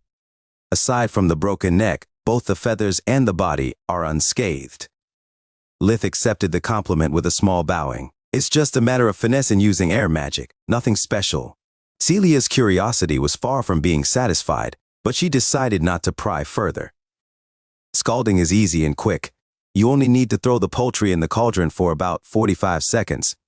It's better to gently stir the water in the process to clean the birds from dirt and external parasites. It also helps loosening most of the feathers. Never scald too long or the meat could start to boil. Not to mention the risk of rupturing the organs, ruining the meat. Lith took charge of the scalding process, waving his right hand to take control of the water in the cauldron, stirring it and adjusting the force of the current according to Celia's directions. Damn it, kid, you are really starting to make me regret to have never given a damn about magic or learning it. You don't know how to use magic? Lith was astonished. No, and before today I was proud of it. I consider chore magic a simple parlor trick. Why waste my time learning how to do things with it when I get faster and better results by using my hands? Celia shrugged. Now get the blinkers out of the water, time to get serious. Beside the scalding and the plucking that replaced the skinning process, gutting poultry resulted really similar to his previous experience with the squirrel. Except he had also to remove the crop, the neck, and the oil gland. Once they finished, Lith's eyes enjoyed the results, noticing that aside from the blinker's skin being a little more porous compared to a chicken's, it was just a roast away from what he would purchase back on Earth. How do I cook it? Still hungry even after 2 squirrels? Yes, very. The previous meal was just an appetizer. He was far from satisfied. Please, let's use the outdoor campfire. I need to get used to not using a fireplace. Celia slammed her hand on her forehead. Right. I almost forgot about your family issues. After instructing him how to choose the right spot for a campfire, she showed him how to improvise a kebab with wood sticks. The final lesson was about how high to set the kebab to avoid burning the food and how to recognize when it was ready to be eaten. After memorizing everything, Lith imbued his eyes with fire magic, activating the fire vision spell that granted him an improved version of thermal goggles. He then started to weave together fire and wind magic, keeping the heat stable with no hot or cold spots, while using air currents to cook every nook and cranny of the meat evenly. Such fine control required for him to move both his hands and feet, to watch his meal from different angles and adjusting the mana flow. His movements were akin to a combination of martial arts katas. Celia was about to mock him about how performing a victory dance for a single blinker was a little extreme when the delicious smell reached her nose. The blinker was getting roasted with a speed visible to the naked eye, the skin turning into a crispy crust, releasing the fat that was masterfully spreaded evenly. The smell was so good that her stomach started grumbling, despite she had consumed her breakfast less than 2 hours ago. Lith lifted the skewer with spirit magic, and after lowering the temperature to avoid burning himself while eating, he started wolfing down the meat, ripping it apart with his bare hands. First the drumsticks, then the breast, and lastly the wings. It lacked salt, and the meat wasn't as tender as a roasted chicken since they had not let the meat undergo any maturation. Nonetheless, it was the best meal Lith had ever had. I can't believe it. I cannot feel the hunger anymore. Lith fell to his knees from the happiness, his eyes wet on the verge of shedding tears. But that moment passed quickly. I need more. I can't allow the hunger to cripple me again. Lith looked at the sun. There were still a couple of hours before noon. He had still time for more hunting. Master Celia, I need a favor. I need a place to hide my own game, the one I am not willing to share. Just call me Celia. Hunters do not waste time with honorifics. We are practical people. She waved her hand, dismissing the need for a title. As for your request, I don't make favors, only deals. What about this? From tomorrow onwards, you will come here every day and clean my house, and maybe from time to time cook something for me with that silly dance of yours. In exchange, I will keep your personal meat safe and sound, and whenever you cook for me, we will share the meal evenly. Deal. Celia offered him her hand. It was still a ripoff, but it was his only option. Deal. I have only one rule. I don't do laundry. In the next days, Lith's house resounded with much more laughter and joy than usual. Him bringing game home had raised some questions, but nothing he couldn't explain easily. The food helped everyone to relax and let go of the stress of the past. Even Lith and Orpal started to smooth over their relationship, limiting the glares and insults to a couple every day. But more importantly, Lith could finally start practicing martial arts again. His routine was very simple: hunting in the morning, magical training in the afternoon, martial arts at night. Thanks to the invigoration breathing technique, Lith was now able to stay up for almost a week before being forced to rest. He would sneak out of the house as soon his life vision spell confirmed that everyone was asleep. Once outside, he would create mud dummies with earth magic to both practice martial techniques and temper his body. His first priority was the footwork. Maybe it was because he was only 4 years old, or maybe it was the lack of activity due to the previous constant hunger, but his body was embarrassingly clumsy and lacked coordination. Whenever someone threw anything at him, even a chestnut from a meter away 3 feet, he would either miss it entirely or dunk it on the floor. Lith knew that despite his spellcasting was very quick, especially spirit magic, it was not instant. He could not afford to become a sitting duck as soon as someone closed in too much. Learning magic was powerful, but not omnipotent. What good could possibly do to him being able to topple mountains only to get killed by a random thug that managed to snuck up on him? Even back on Earth, Lith had always thought that considering mind and body as separate entities was dumb. Exercise had always allowed him to relieve his stress and relax his mind. Exactly like studying always allowed him to perform at his best, be it at work or martial arts. Brute strength was just violence, pure intellect, just ideas with no substance. Only when mind and body were trained together, the body could perform as the mind required. About a week after Lith had begun training, something happened. He was alone at night, practicing footwork by circling around the dummies, when he felt that something was wrong. Pain burst from his mana core and quickly spread to his whole body, accompanied by a head-spinning nausea like he had never experienced before. "What's happening to me?" he screamed inwardly. "This can't be a bottleneck. The last one resolved just yesterday, and no bottleneck ever felt like this." Soon he started gasping for air, incapable to stand up anymore and writhing in pain. "I can't die. I don't want to die again, not after enduring so much. I refuse to become some slave in a distant galaxy or an old man waiting for death. I had enough. I refuse to die."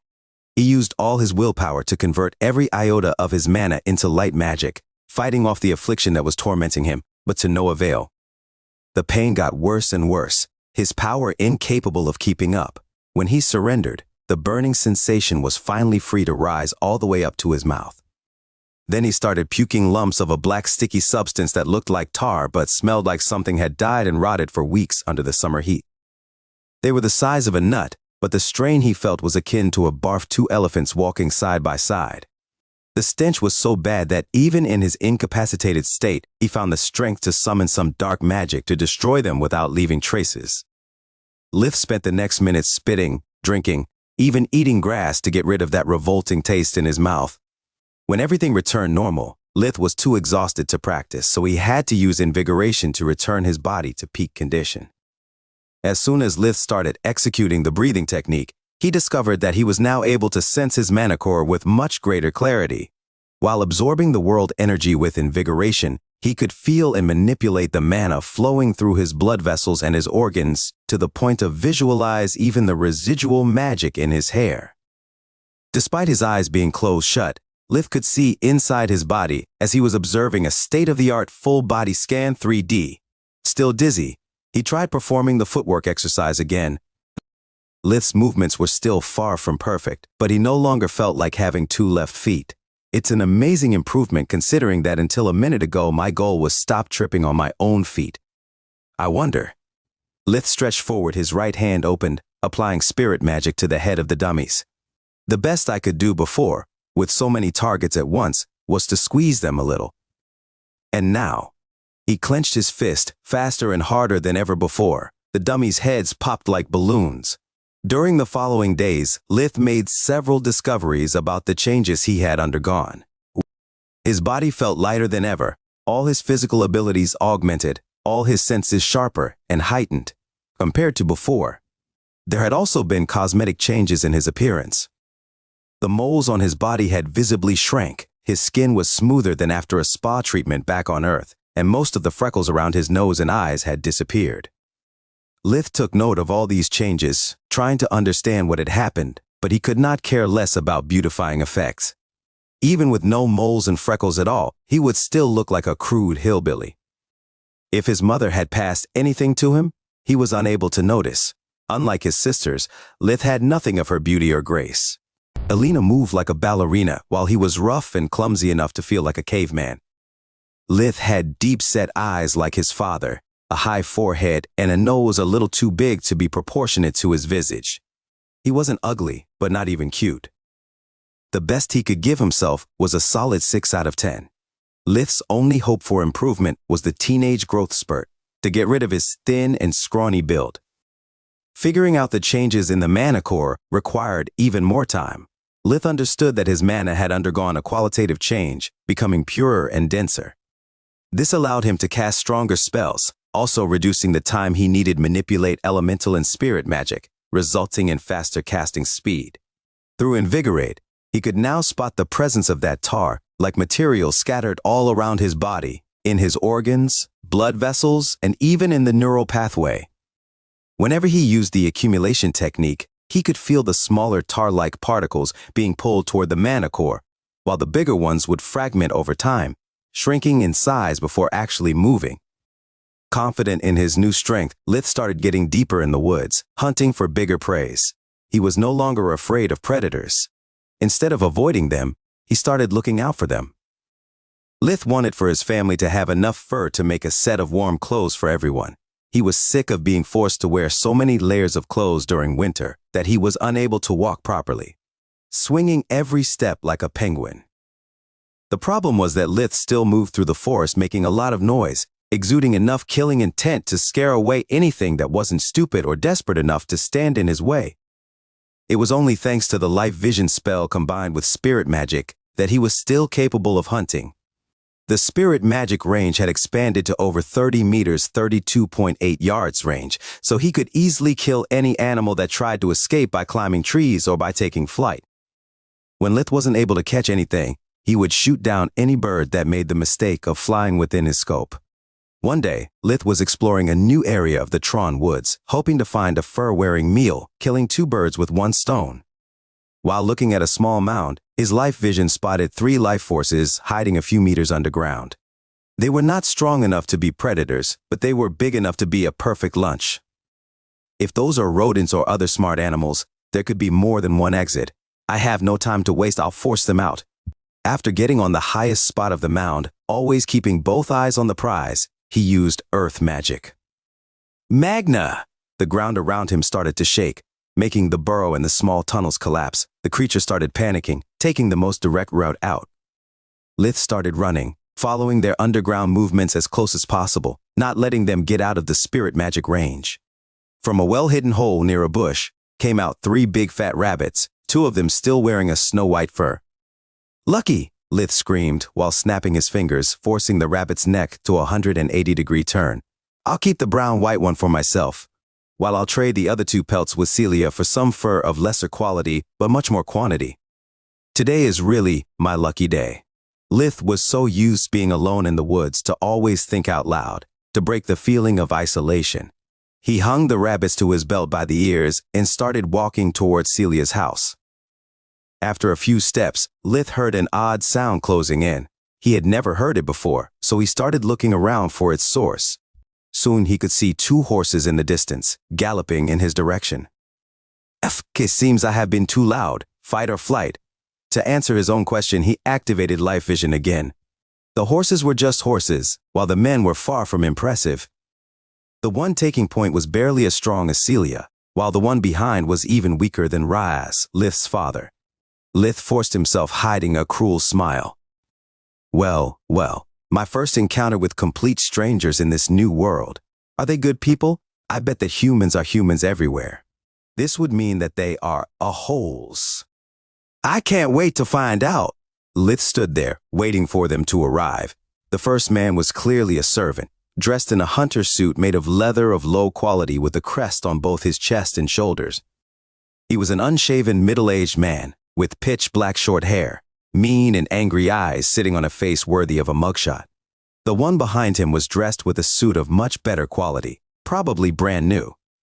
He wore the same crest on his chest, but this one seemed to be made of silk and gold embroidered. He was a kid maybe 16 years old, with a handsome face and the build of a swimsuit model.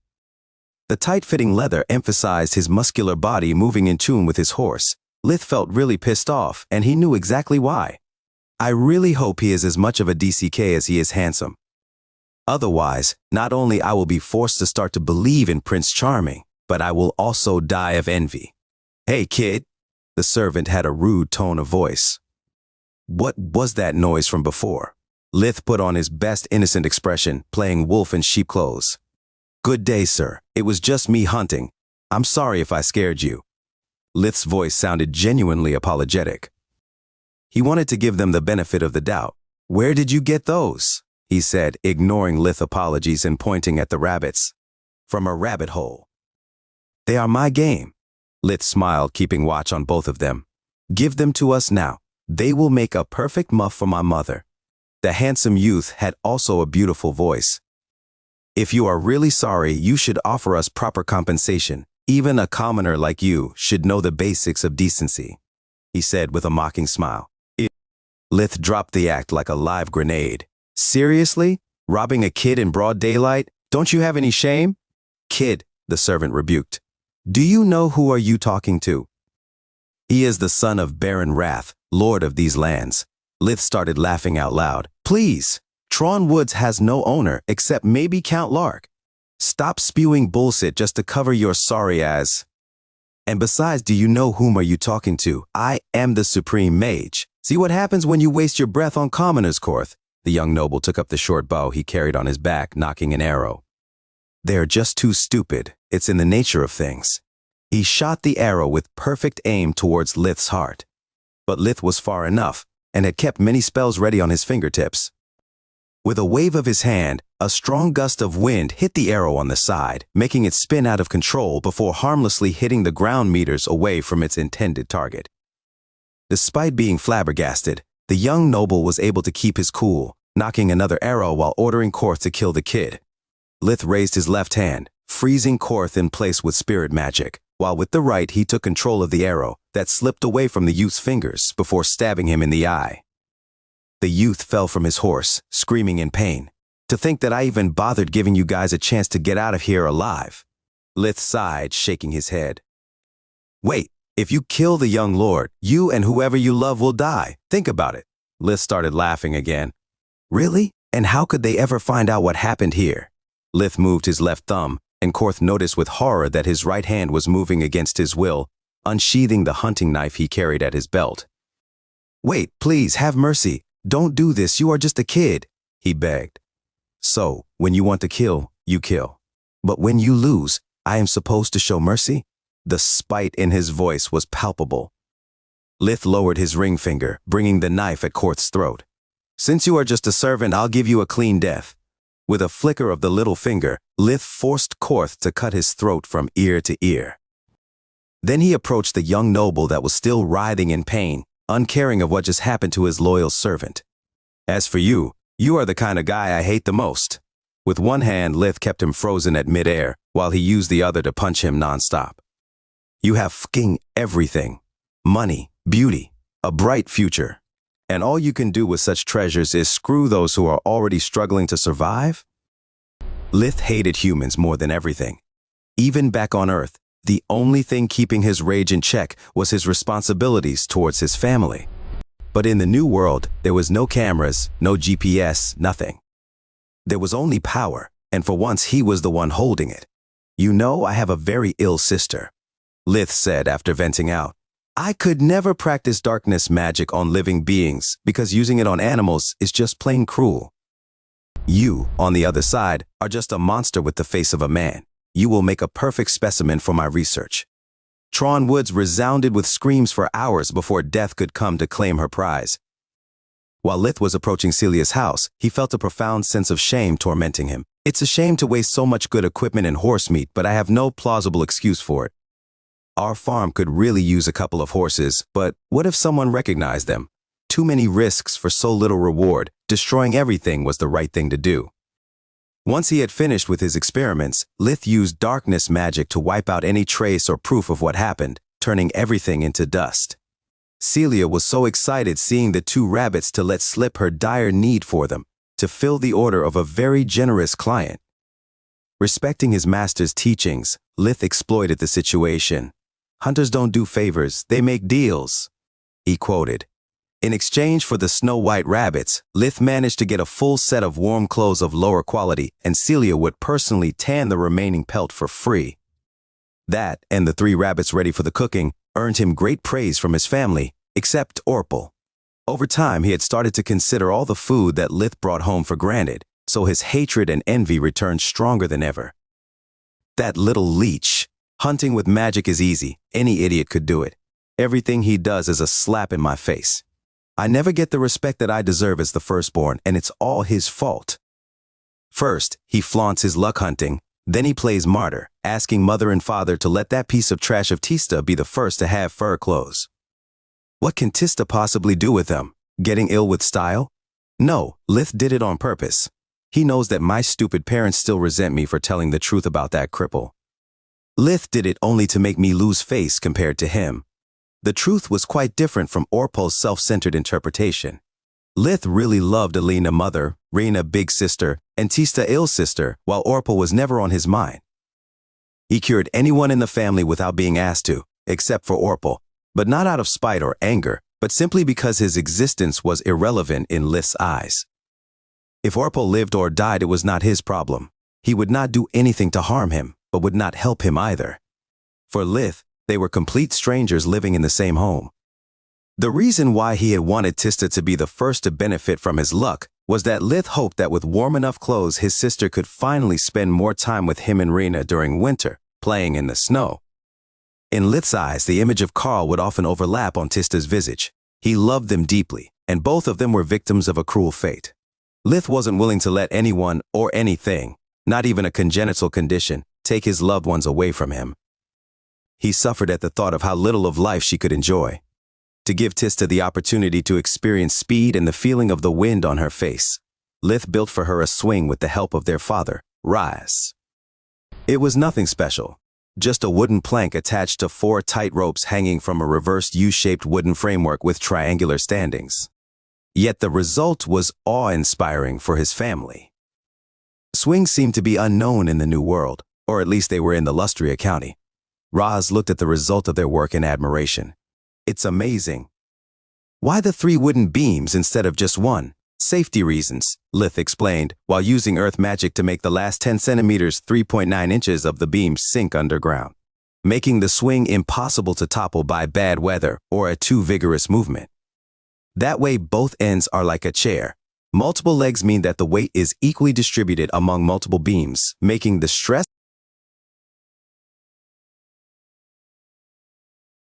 per beam significantly inferior. Of course. Now that you explained it is so simple. By the way, how do we call this thing? Lith was at loss for words. He had no idea what the word for the swing movement was, and he could not ask that now. It's a rocking chair. Damn it, why I always screw up with the little details. That's not a rocking chair, but it's the closest thing I could think about with my current vocabulary.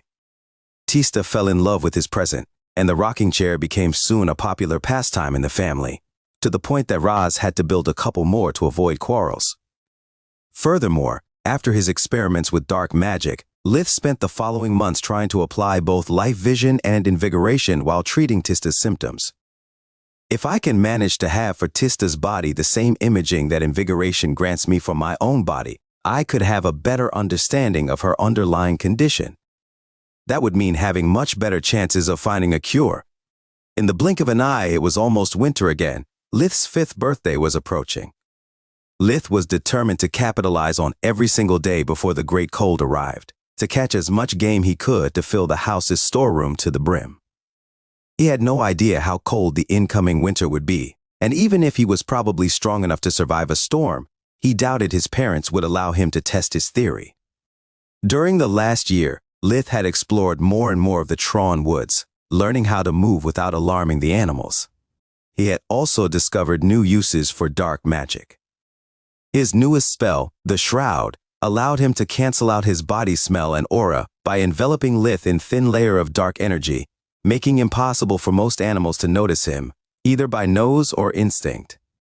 But it wasn't an easy task. Even a small misstep would turn the Shroud into full-blown killing intent, making the whole woods aware of his presence.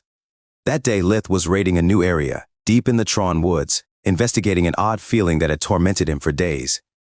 In certain areas of the woods, Lith could hear an annoying buzzing sound, and until that day he had always ignored it. Lith had always thought that it was the call of some weird, unknown animal, but in the last days the noise had gotten stronger and persistent. Damn, whatever this is, it reminds me of my desktop's uninterruptible power supply unit whenever there was a blackout. It's ear-piercing. Lith could not help but to imagine it as a desperate cry for help. He did not understand how he got that idea, but his gut was telling him that it was something important. Ever since Lith had learned martial arts back on Earth, he had always followed his gut feelings when he had nothing to lose, and this was definitely the case. The closer he got, the louder the noise. Lith knew he was on the right path. He was running at full speed when he heard a bone-chilling howl. Lith immediately used 2 of his life-saving spells, Shroud to conceal himself, and the air spell Light's Feet to float a few centimeters above the ground, making his movements noiseless. Both required a lot of concentration, but it was better to spend some mana rather than stupidly endangering himself. Calm and focused, he searched for the source of all that noise. "Holy shit, that's a rye!" Lith exclaimed inwardly after quickly hiding behind a huge tree. A rye was a magical wolf beast, the apex predator of the Tron woods. Magical beasts were more common and weaker than monsters, but they could still easily take apart a fully armed soldier. Not many animals could turn into a magical beast. They needed a great talent for magic and enough time to feed off the world energy. Once an animal became a magical beast, it could use its mana to boost its physical prowess and even developing spells that employed elements they were attuned with. The rye was almost as big as horse, with a fire-colored thick fur. Lith could not understand why a rye would come so close to a human settling. Riz were intelligent beasts that avoided unnecessary trouble. If humans did not disturb them, they would return the favor. Lith felt pity for its prey. After making sure being upwind, he canceled both spells to save precious mana, getting a better understanding of the situation. The rye kept howling and growling, as it was in pain. Lith noticed that every time the rye's snout got close to the ground, the buzzing sound would become high-pitched, and the magical wolf would whine in pain. Now more curious than afraid, Lith activated life vision to estimate the rye's power. What he saw made him gasp loudly. The rye was unbelievably strong, with a mana flow almost on par with Lith's. But the real reason for amazement was a second mana flow. That belonged to the source of the buzzing sound. It was a little stone, smaller than a thimble. What the FK? That pebble is alive? That explains everything. The noise it emitted must have lured here the rye, just like it did for me. Taking into account its reactions, the noise is much more annoying for the rye than for me. I never heard of rocks with mana flow. That thing must be a magical item. I cannot let that brute destroy it.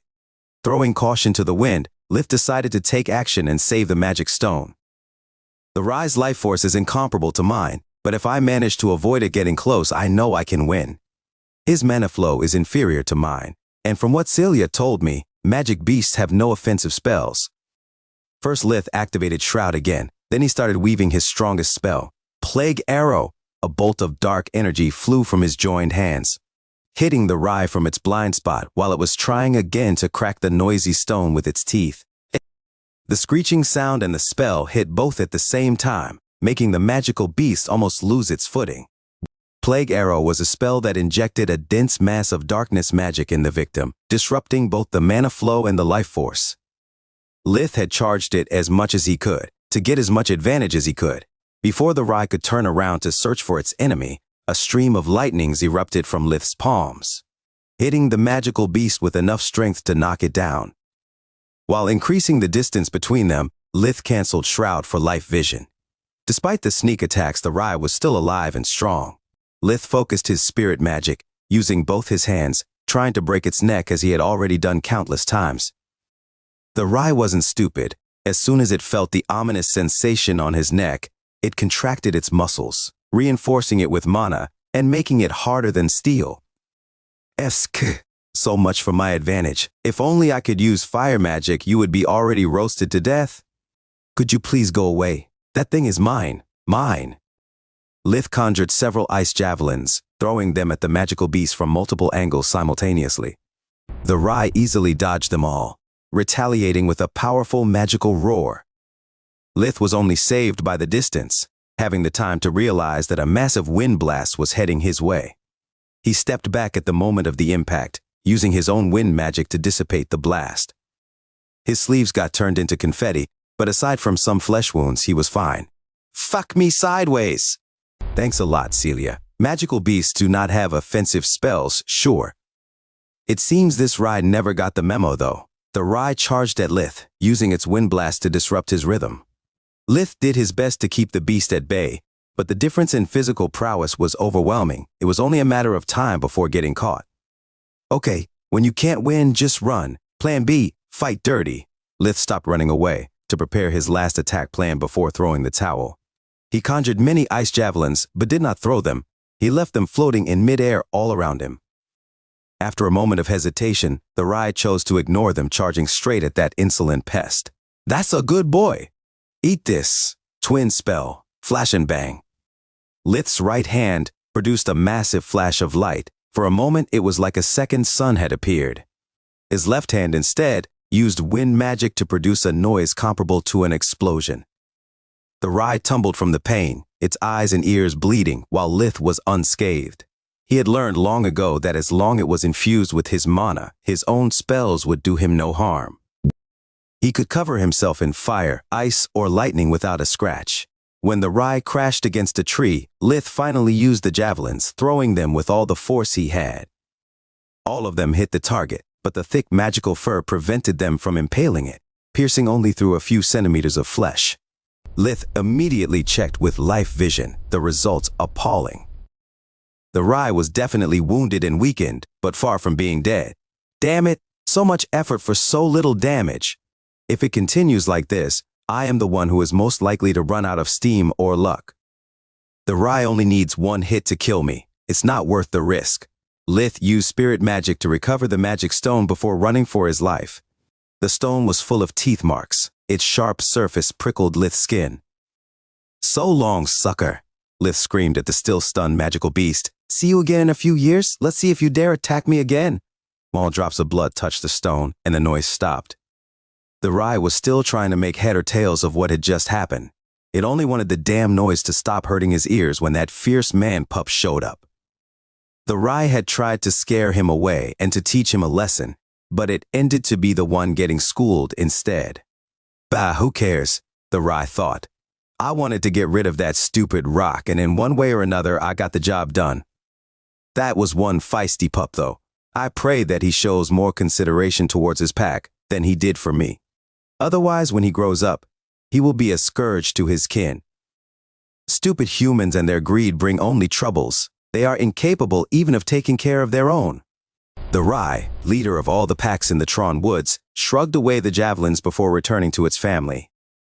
Lith kept running until he was out of the woods, turning his head from time to time to check with life vision as he was being followed.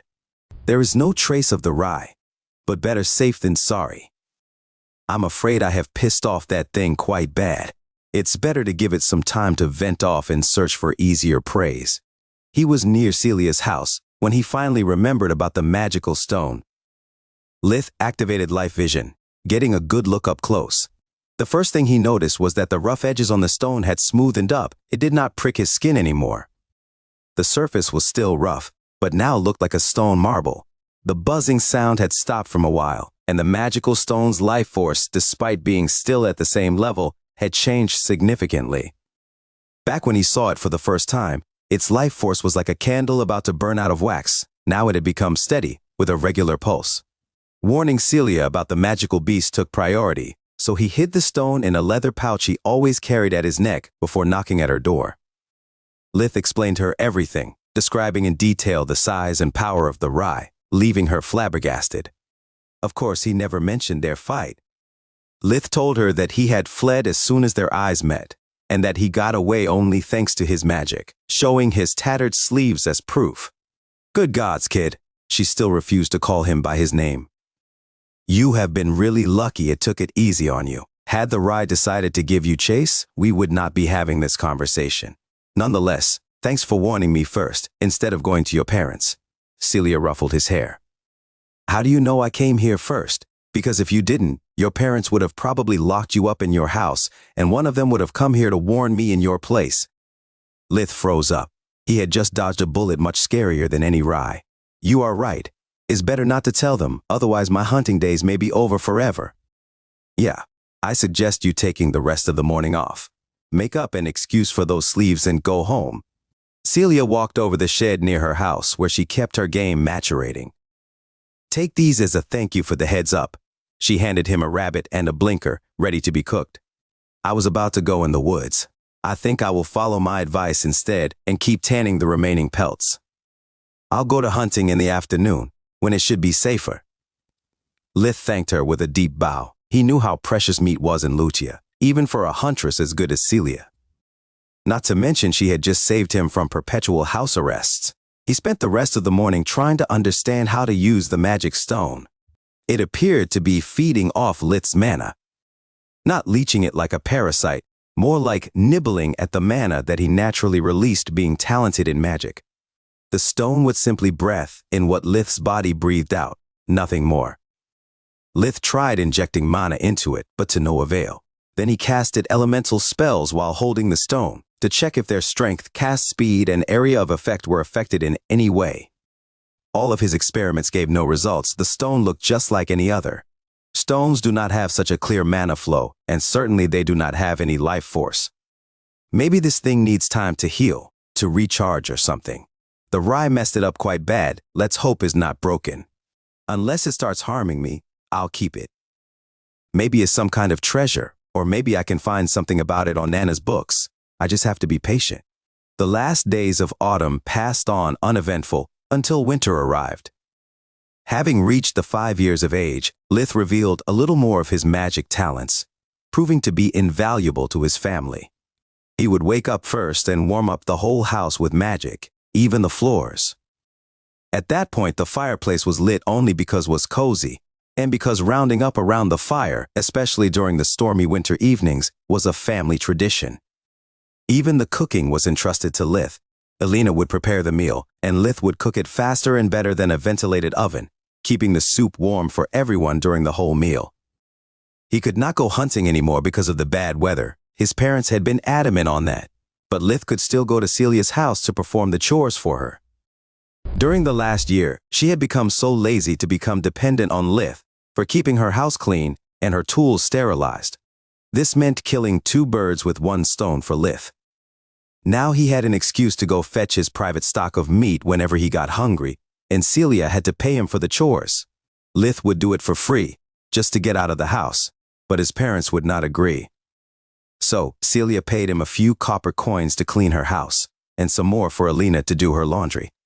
Both Elena and Roz would welcome any extra income, and doing the laundry for 8 instead of 7 wasn't much an effort.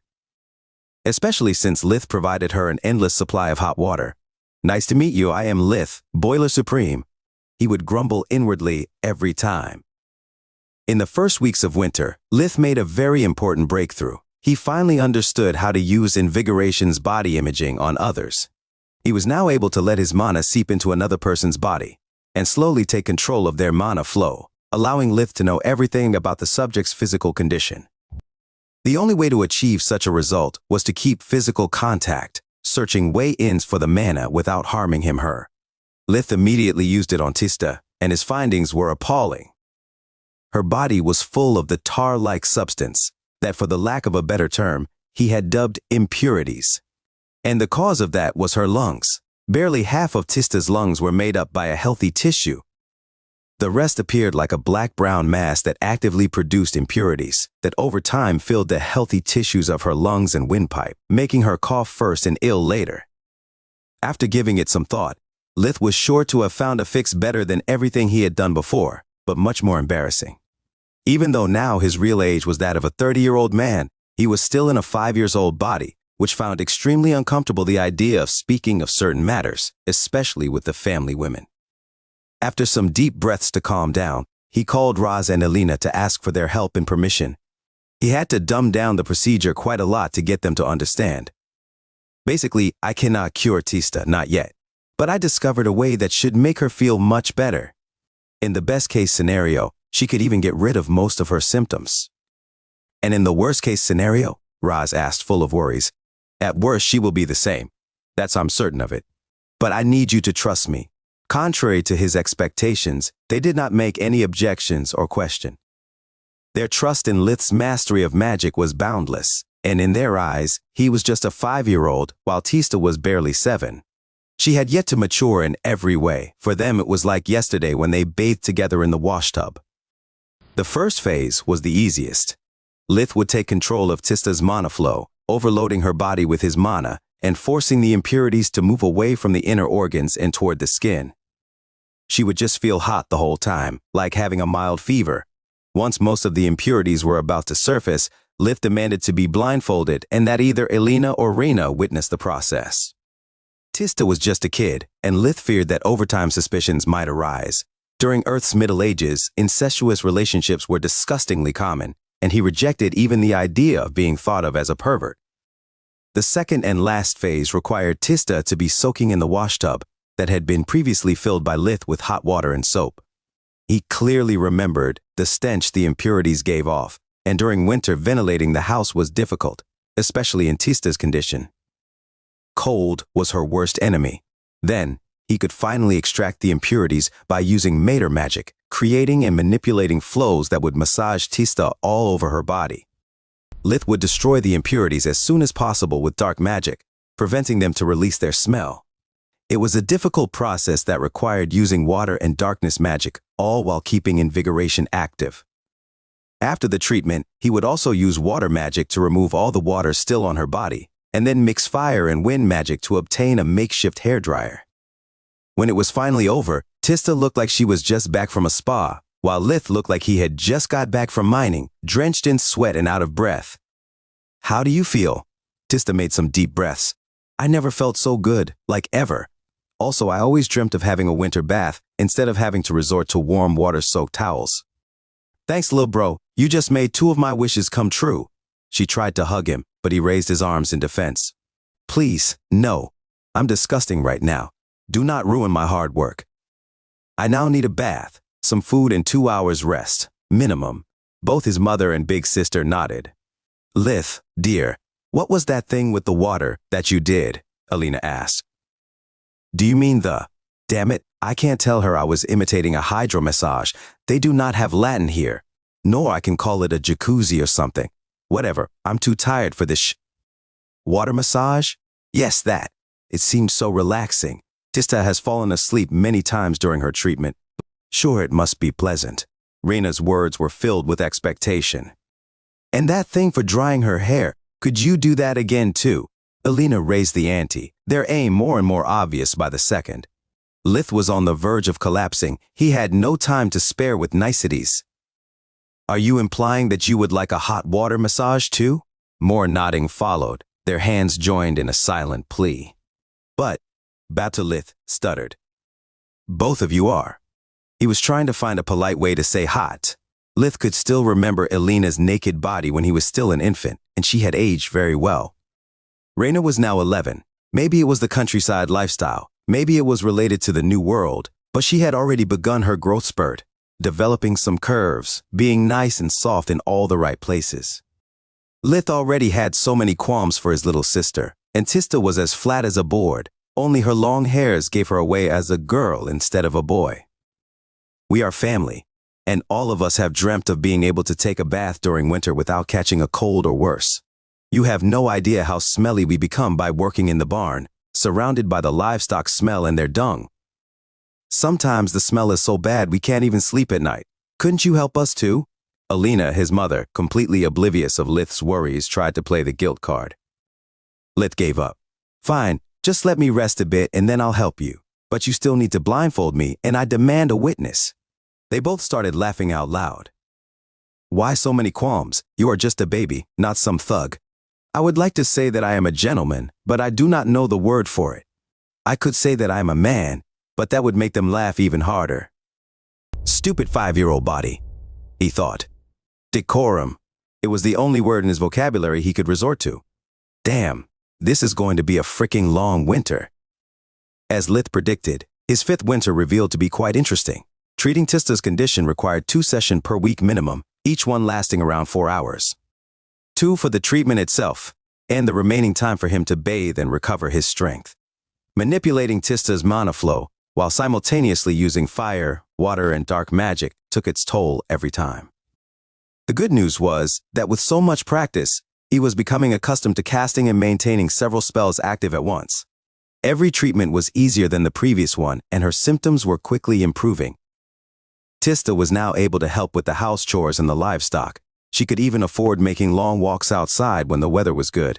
The bad news was that Lith's relationship with his brothers was now uglier than ever before. Every time Tista got better, someone would reproach Orpal for his past words, and if no one did, then Tista would. Orpal's fits of rage had really hurt her. His cruel words had shattered the image she always had of her perfect family, of her caring big brother. Tista had been humiliated and betrayed, and she was not going to forget that easily. Also, soon after hot winter baths had become available, Raz too started to bathe often. Orpal and Tryon were the only ones left out. Orpal because he could not stand the thought of having to ask something from Lith, especially if he had to do it politely. I'm the eldest brother. I'm not supposed to beg runts for favors. I'm supposed to give orders and be respected for it. That leech now has turned even the cripple against me. And I can't put Tista in her place. Otherwise, she will make me look like I'm the bad guy who picks on a sick little girl. Manipulative, teach. Tryon was between a rock and a hard place. He deeply loved Tista, but he also loved and respected Orpal. Tryon was the only one by his side, so he had not the heart to betray their bond. With everyone else fresh and clean, their smell stuck out like a sore thumb. Even with all their family goodwill, disgusted grimaces were impossible to avoid from time to time. The first time Tista dubbed the duo as Orpoop and T-Reek, she brought down the house with laughter. Orpal and Tryon blamed Lith for their humiliation, but he just ignored them like he always did. Raz made for Lith a pair of snowshoes, spending more and more time with him. Raz also started imparting him lessons about how to operate a farm and teaching how to whittle. Lith was still very young, but knowing he was able to skin and gut his game, Raz thought there was no risk for him in handling a carving knife. Orpal and Tryon lived the situation differently, though. Until then, Lith had spent most of his time with the girls, letting Raz spend all his free time with the boys. They felt wronged twice, once because Lith was robbing them of their dad time, the second because he always refused teaching them whittling before they reached the age of 8. Things got even more unpleasant for Lith after midwinter. Every time he would treat Tista, he could notice that something was off. Both his mother and sister had an odd look in their eyes. Often they would open their mouth, only to close them right away, giving him the silent treatment for hours.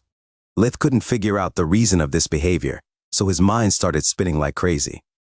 Do they believe me a pervert? Have I looked at them in an inappropriate way? Maybe they are starting to suspect something. Maybe they know I am from a different world.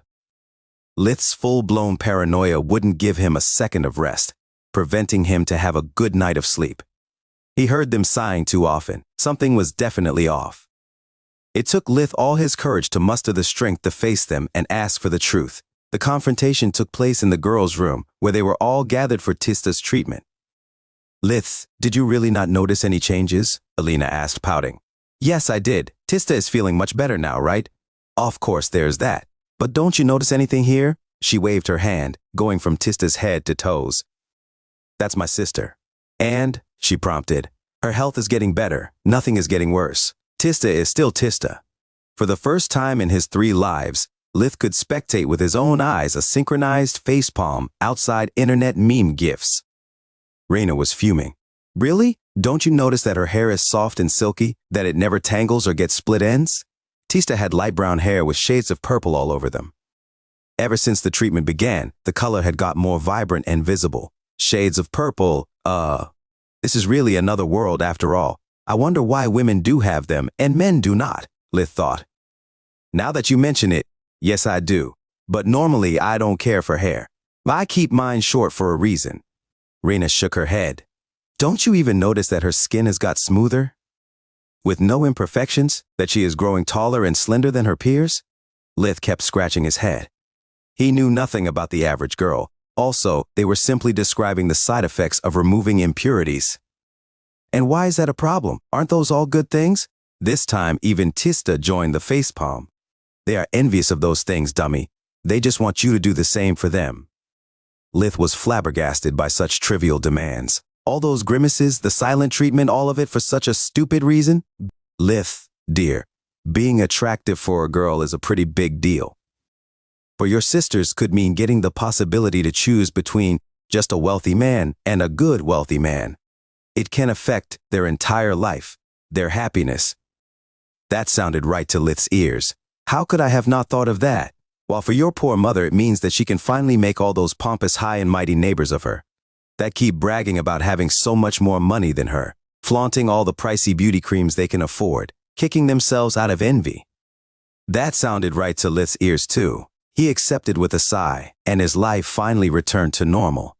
He had to spend at least 3 afternoons a week for all the treatments, but it was worth it. All that practice made his mana core grow steady and fast. His control of mana and cast speed improved by leap and bounds. Right before the end of winter, he was forced to take in a new customer. With the weather improving, the neighboring families started meeting often. Sometimes for a visit, more often they would simply bump into each other while trading goods at the village. And that was driving Raz crazy. Lith, you have to help me. His plea was desperate. Your mother looks at least 10 years younger, and I am starting to look more like her father rather than her husband. People keep murmuring how she was unfortunate marrying me, that she could have got so much better. Please do your thing on me too. Lith had heard the rumors. They were mean and petty, and deserved to be faced head-on. He would not allow anyone to speak ill of his dad. Fine, but only at some conditions. The same I asked from Mom. 1. Secrecy. Nobody must ever know outside you and me. Think of all the bad people that could want to exploit me. Raz nodded. 2nd, you will never talk about it with Orpal or Tryon, nor ask me to do it for them. I don't care if they fall in love or want to marry. They made pretty clear what they feel toward me and Tista. I will not endanger my safety for them. Take it or leave it. Raz wanted to object, remind Lith that they were family too, but their behavior had only gotten worse after being forced to spend so much time together during winter. Raz had to scold them multiple times just to make them behave properly. I can only hope that when they grow up, my sons will be able to mend their relationship. I can't force them to get along, and so he accepted. A few weeks later, Lith was headed to Celia's house for the usual cleaning before going hunting. The dawn's light made the world around him look like out of a fairy tale. The thin layer of snow was immaculate, reflecting the orange light over the weeds and trees along the way. His surroundings were completely silent, the world still and at peace. At the next clearing, Lith took out the magic stone out of his pouch, observing it in the morning light. During the winter months, the magic stone had mended most of the teeth marks. Both its life force and mana flow had tremendously improved, but it was still useless as the day Lith found it. Just my luck, he sighed. I risked my life facing that rye for nothing. Let's hope I can find something in Nana's books.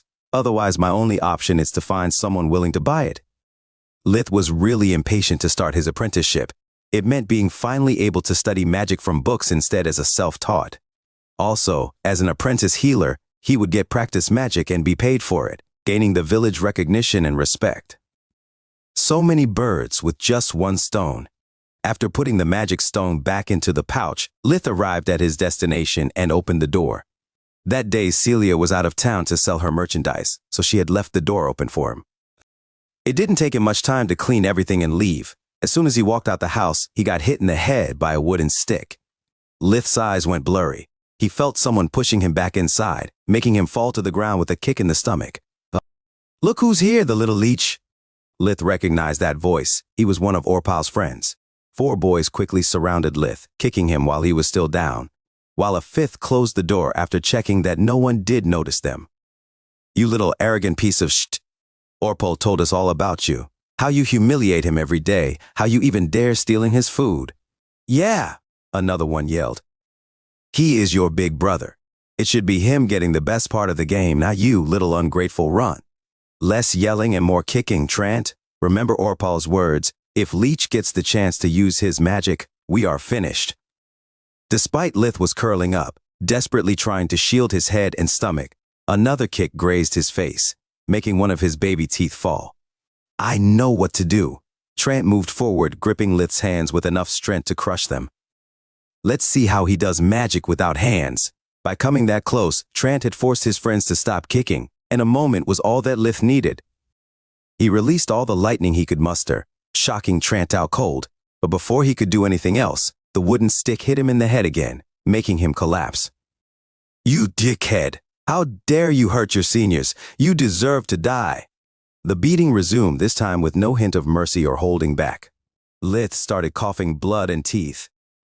The four had him surrounded. Lith tried multiple times rolling out of the encirclement, but he would be sent back in the middle every single time. Lots of feelings were ravaging his mind, while his body was burning with pain. The spite for his brother's betrayal, the rage of being assaulted by boys with double his age and size. But most of all, he felt helpless and afraid of death. "Damn magic. What use are you if I don't have the time to concentrate? Stupid stone. I kept you hanging from my neck for months. Do something. Help me. Somebody. Anybody. Help me." All his silent pleas went unfulfilled.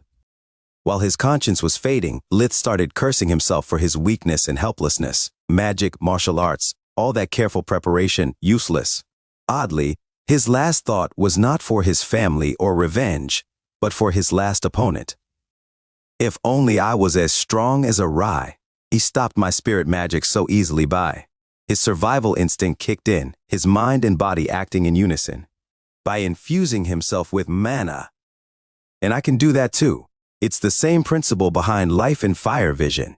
With each breath he started calling upon the elemental energy, but instead of wasting time giving it a form, Lith let it merge directly with his mana core, infusing himself with earth magic.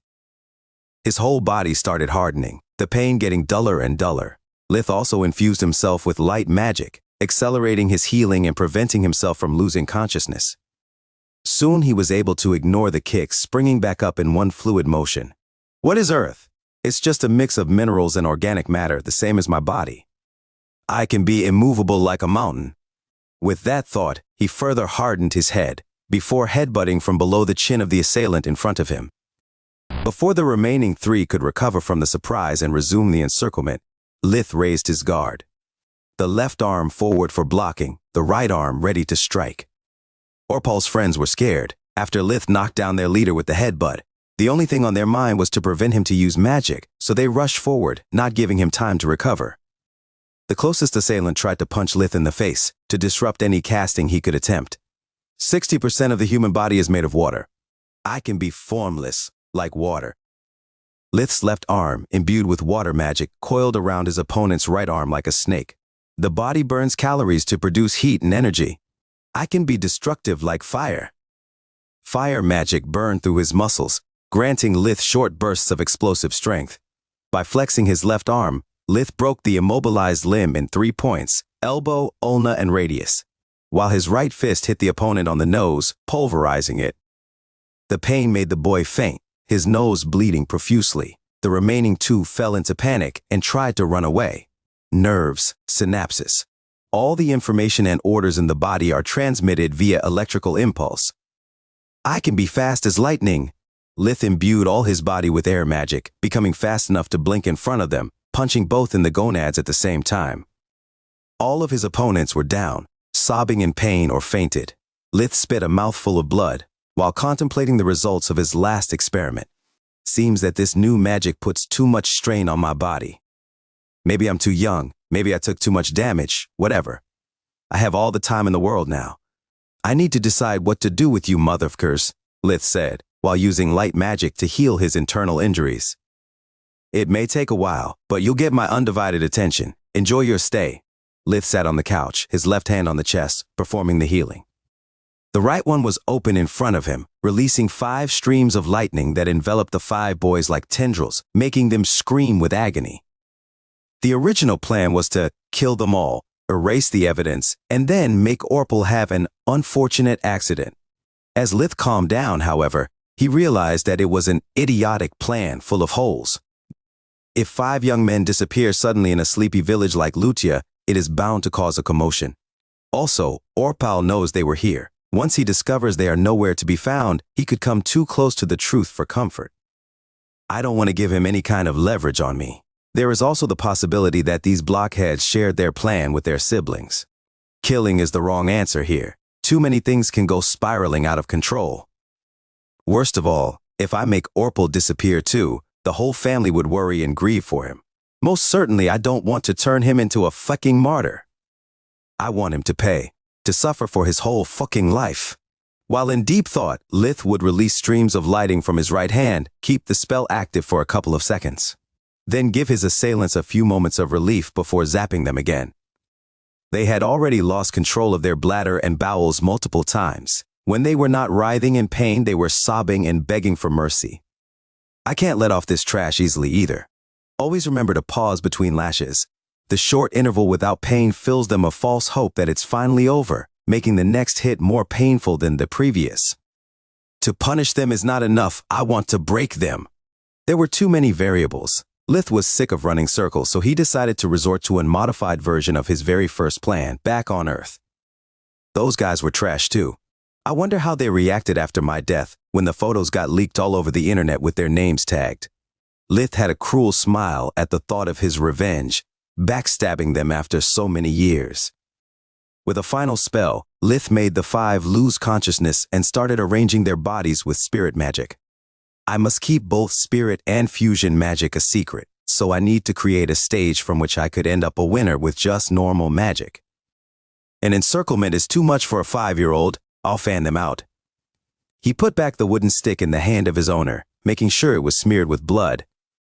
Lith was arranging the final details when he heard someone calling his name from afar. Shh, I took too much time thinking.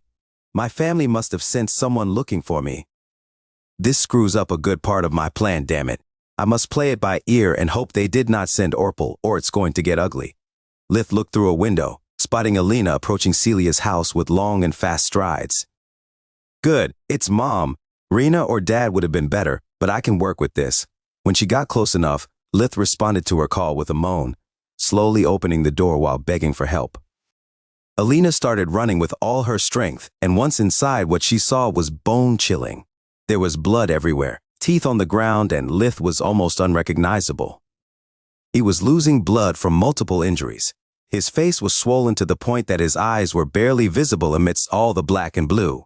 Lith was holding his left arm like it was hurt, and just by talking he could make her notice his bleeding gums and missing teeth.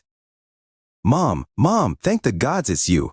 Lith's voice was distorted by the injuries into a lisp. I was so afraid they would get up before I could call for help. They tried to kill me, Mom, and I have not the strength to fight anymore. Alina quickly embraced him, feeling him yelp and shivering from the pain caused by even such a gentle touch.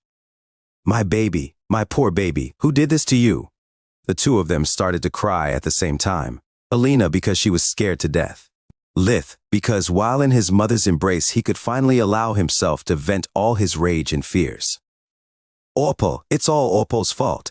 These are all his friends. They even told me their plan when they thought I was about to die. Alina was shocked by those words, refusing to believe such a terrible thing. But those 5 really were Orpal's closest friends. One of them, Rizel, was even holding his grandfather's wooden stick, and it was stained with blood. Alina looked at Lith's head, easily spotting the bruises and cuts shaped after the cane. Why would they assault you otherwise?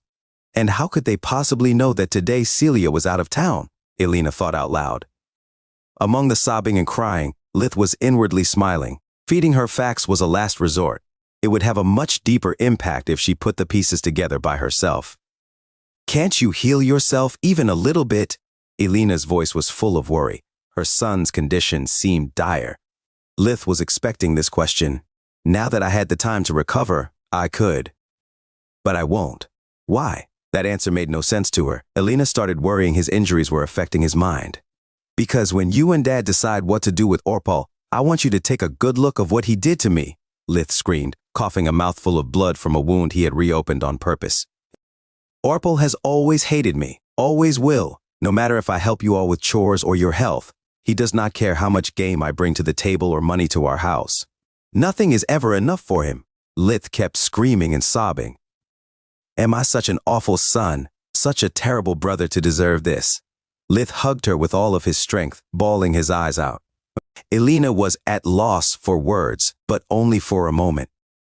She held her son tightly, raising him up from the ground and carrying him back home. Then she brought the whole family to Celia's house to let them witness the scene with their own eyes. The matter was too serious, she could not hide it from her children. When Orpal saw Lith, he became pale as a ghost. Alina refused to call him by his name, and if Glares could kill, he was certain that she would make him leave the fields feet first. What the heck went wrong? Those morons knew the plan. They had only to rough him up, teach him respect and humility, but most importantly, to force him to shut his fucking mouth up. Now my stupid parents will never let me hear the end of it. And when he saw all the blood on the floor, with his friends still there and out cold, he felt his life falling apart. As soon as Alina let him do it, Raz embraced Lith before checking his conditions. After that, he looked around the room, easily recognizing the 5 culprits. Reyna, go call their parents. Take Tista with you. I don't want her to hear what I am about to say. Raz was even paler than Orpal, clenching his fists so hard that they started to bleed. Alina had whispered to him only 3 words after coming back with Lith. Orpal did it. In the beginning, he had refused to believe that one of his beloved children could do something like that. But the truth appeared so horrifyingly simple to his eyes. No one outside of the family knew that Lith worked for Celia. No one else could possibly know that exactly on that day and time Lith would be left alone in Celia's house. But the most painful and irrefutable truth was that no one but Orpal could possibly resent Lith so much. He barely knew anyone outside of his family and their closest friends. Lith had always been working so hard to help all of them, especially Tista, that he never had the time to make friends or enemies. Raz felt those thoughts ripping his heart out of his chest, but he had to know. Did you do it? Raz looked Orpal straight in the eyes. A terrible silence fell in the room, revealing the truth that Raz was trying so hard to deny, looking for a possible alternative explanation. But there wasn't any. How could you possibly do this to your brother? Tears were streaming from his eyes. Dad, I swear, it's not like you think. I can explain. Orpal's mind was desperately trying to find a plausible excuse. Is there anything to explain? Raz roared out of anger. Aren't those your friends? Yes, but it wasn't you telling them what to do. It wasn't you planning how, when, where to ambush Lith, causing him to be almost beaten to the death? In the God's name, how could you possibly explain all that? Because that wasn't the plan. They didn't listen to me, just like you. You never listen to what I say. You never let me have my way, always siding with Leech and the cripple. You are never on my side. Never. They got carried away? Is that your explanation? Raz didn't know if to laugh or cry. Do you mean that ambushing and beating your brother, my son, is perfectly fine as long they do it with moderation? He raised his fist, tempted to give Orpal a taste of his own medicine, but Alina stopped him. Too much blood has already been shed today. Don't do it. You'd only harm yourself. He is beyond saving. Alina was crying too, but her face and tone were stone cold. She had already made up her mind. Raz was too broken to stand anymore. He needed to sit down on a chair, weeping. You are right, my love. I have lost count of the times I have tried to make him understand that respect is something that you must give before receiving it yourself. That we were his parents, not his friends. We are supposed to help our children understand their mistakes, not enabling them. The gods know if I haven't tried to teach him that his siblings were not his servants. That a man's authority lies in the responsibilities he shoulders, not how strong he is. I know I have not been a perfect father, but I did the best that I could. I don't know what to do with him anymore, Alina. Raz wiped his own tears, looking for his wife's support. I agree. Even now he doesn't show any remorse. He never loved his brother, stealing his food and calling him names even before Lith was able to walk. He is clearly unable to understand the enormity of what he did. I believe that if we allow this to continue, he will do it again, if not to Lith, to Tista, and I'm not going to let him doing more harm to our family. She held Raz's hand tight, searching for the strength she needed. I think we should disown him, strip him of his name and report him together with his accomplices for attempted murder to the village militia. Thanks, my love. Raz had no more tears to cry, his resolve steeled like his voice. I don't think I had in me the strength to say it.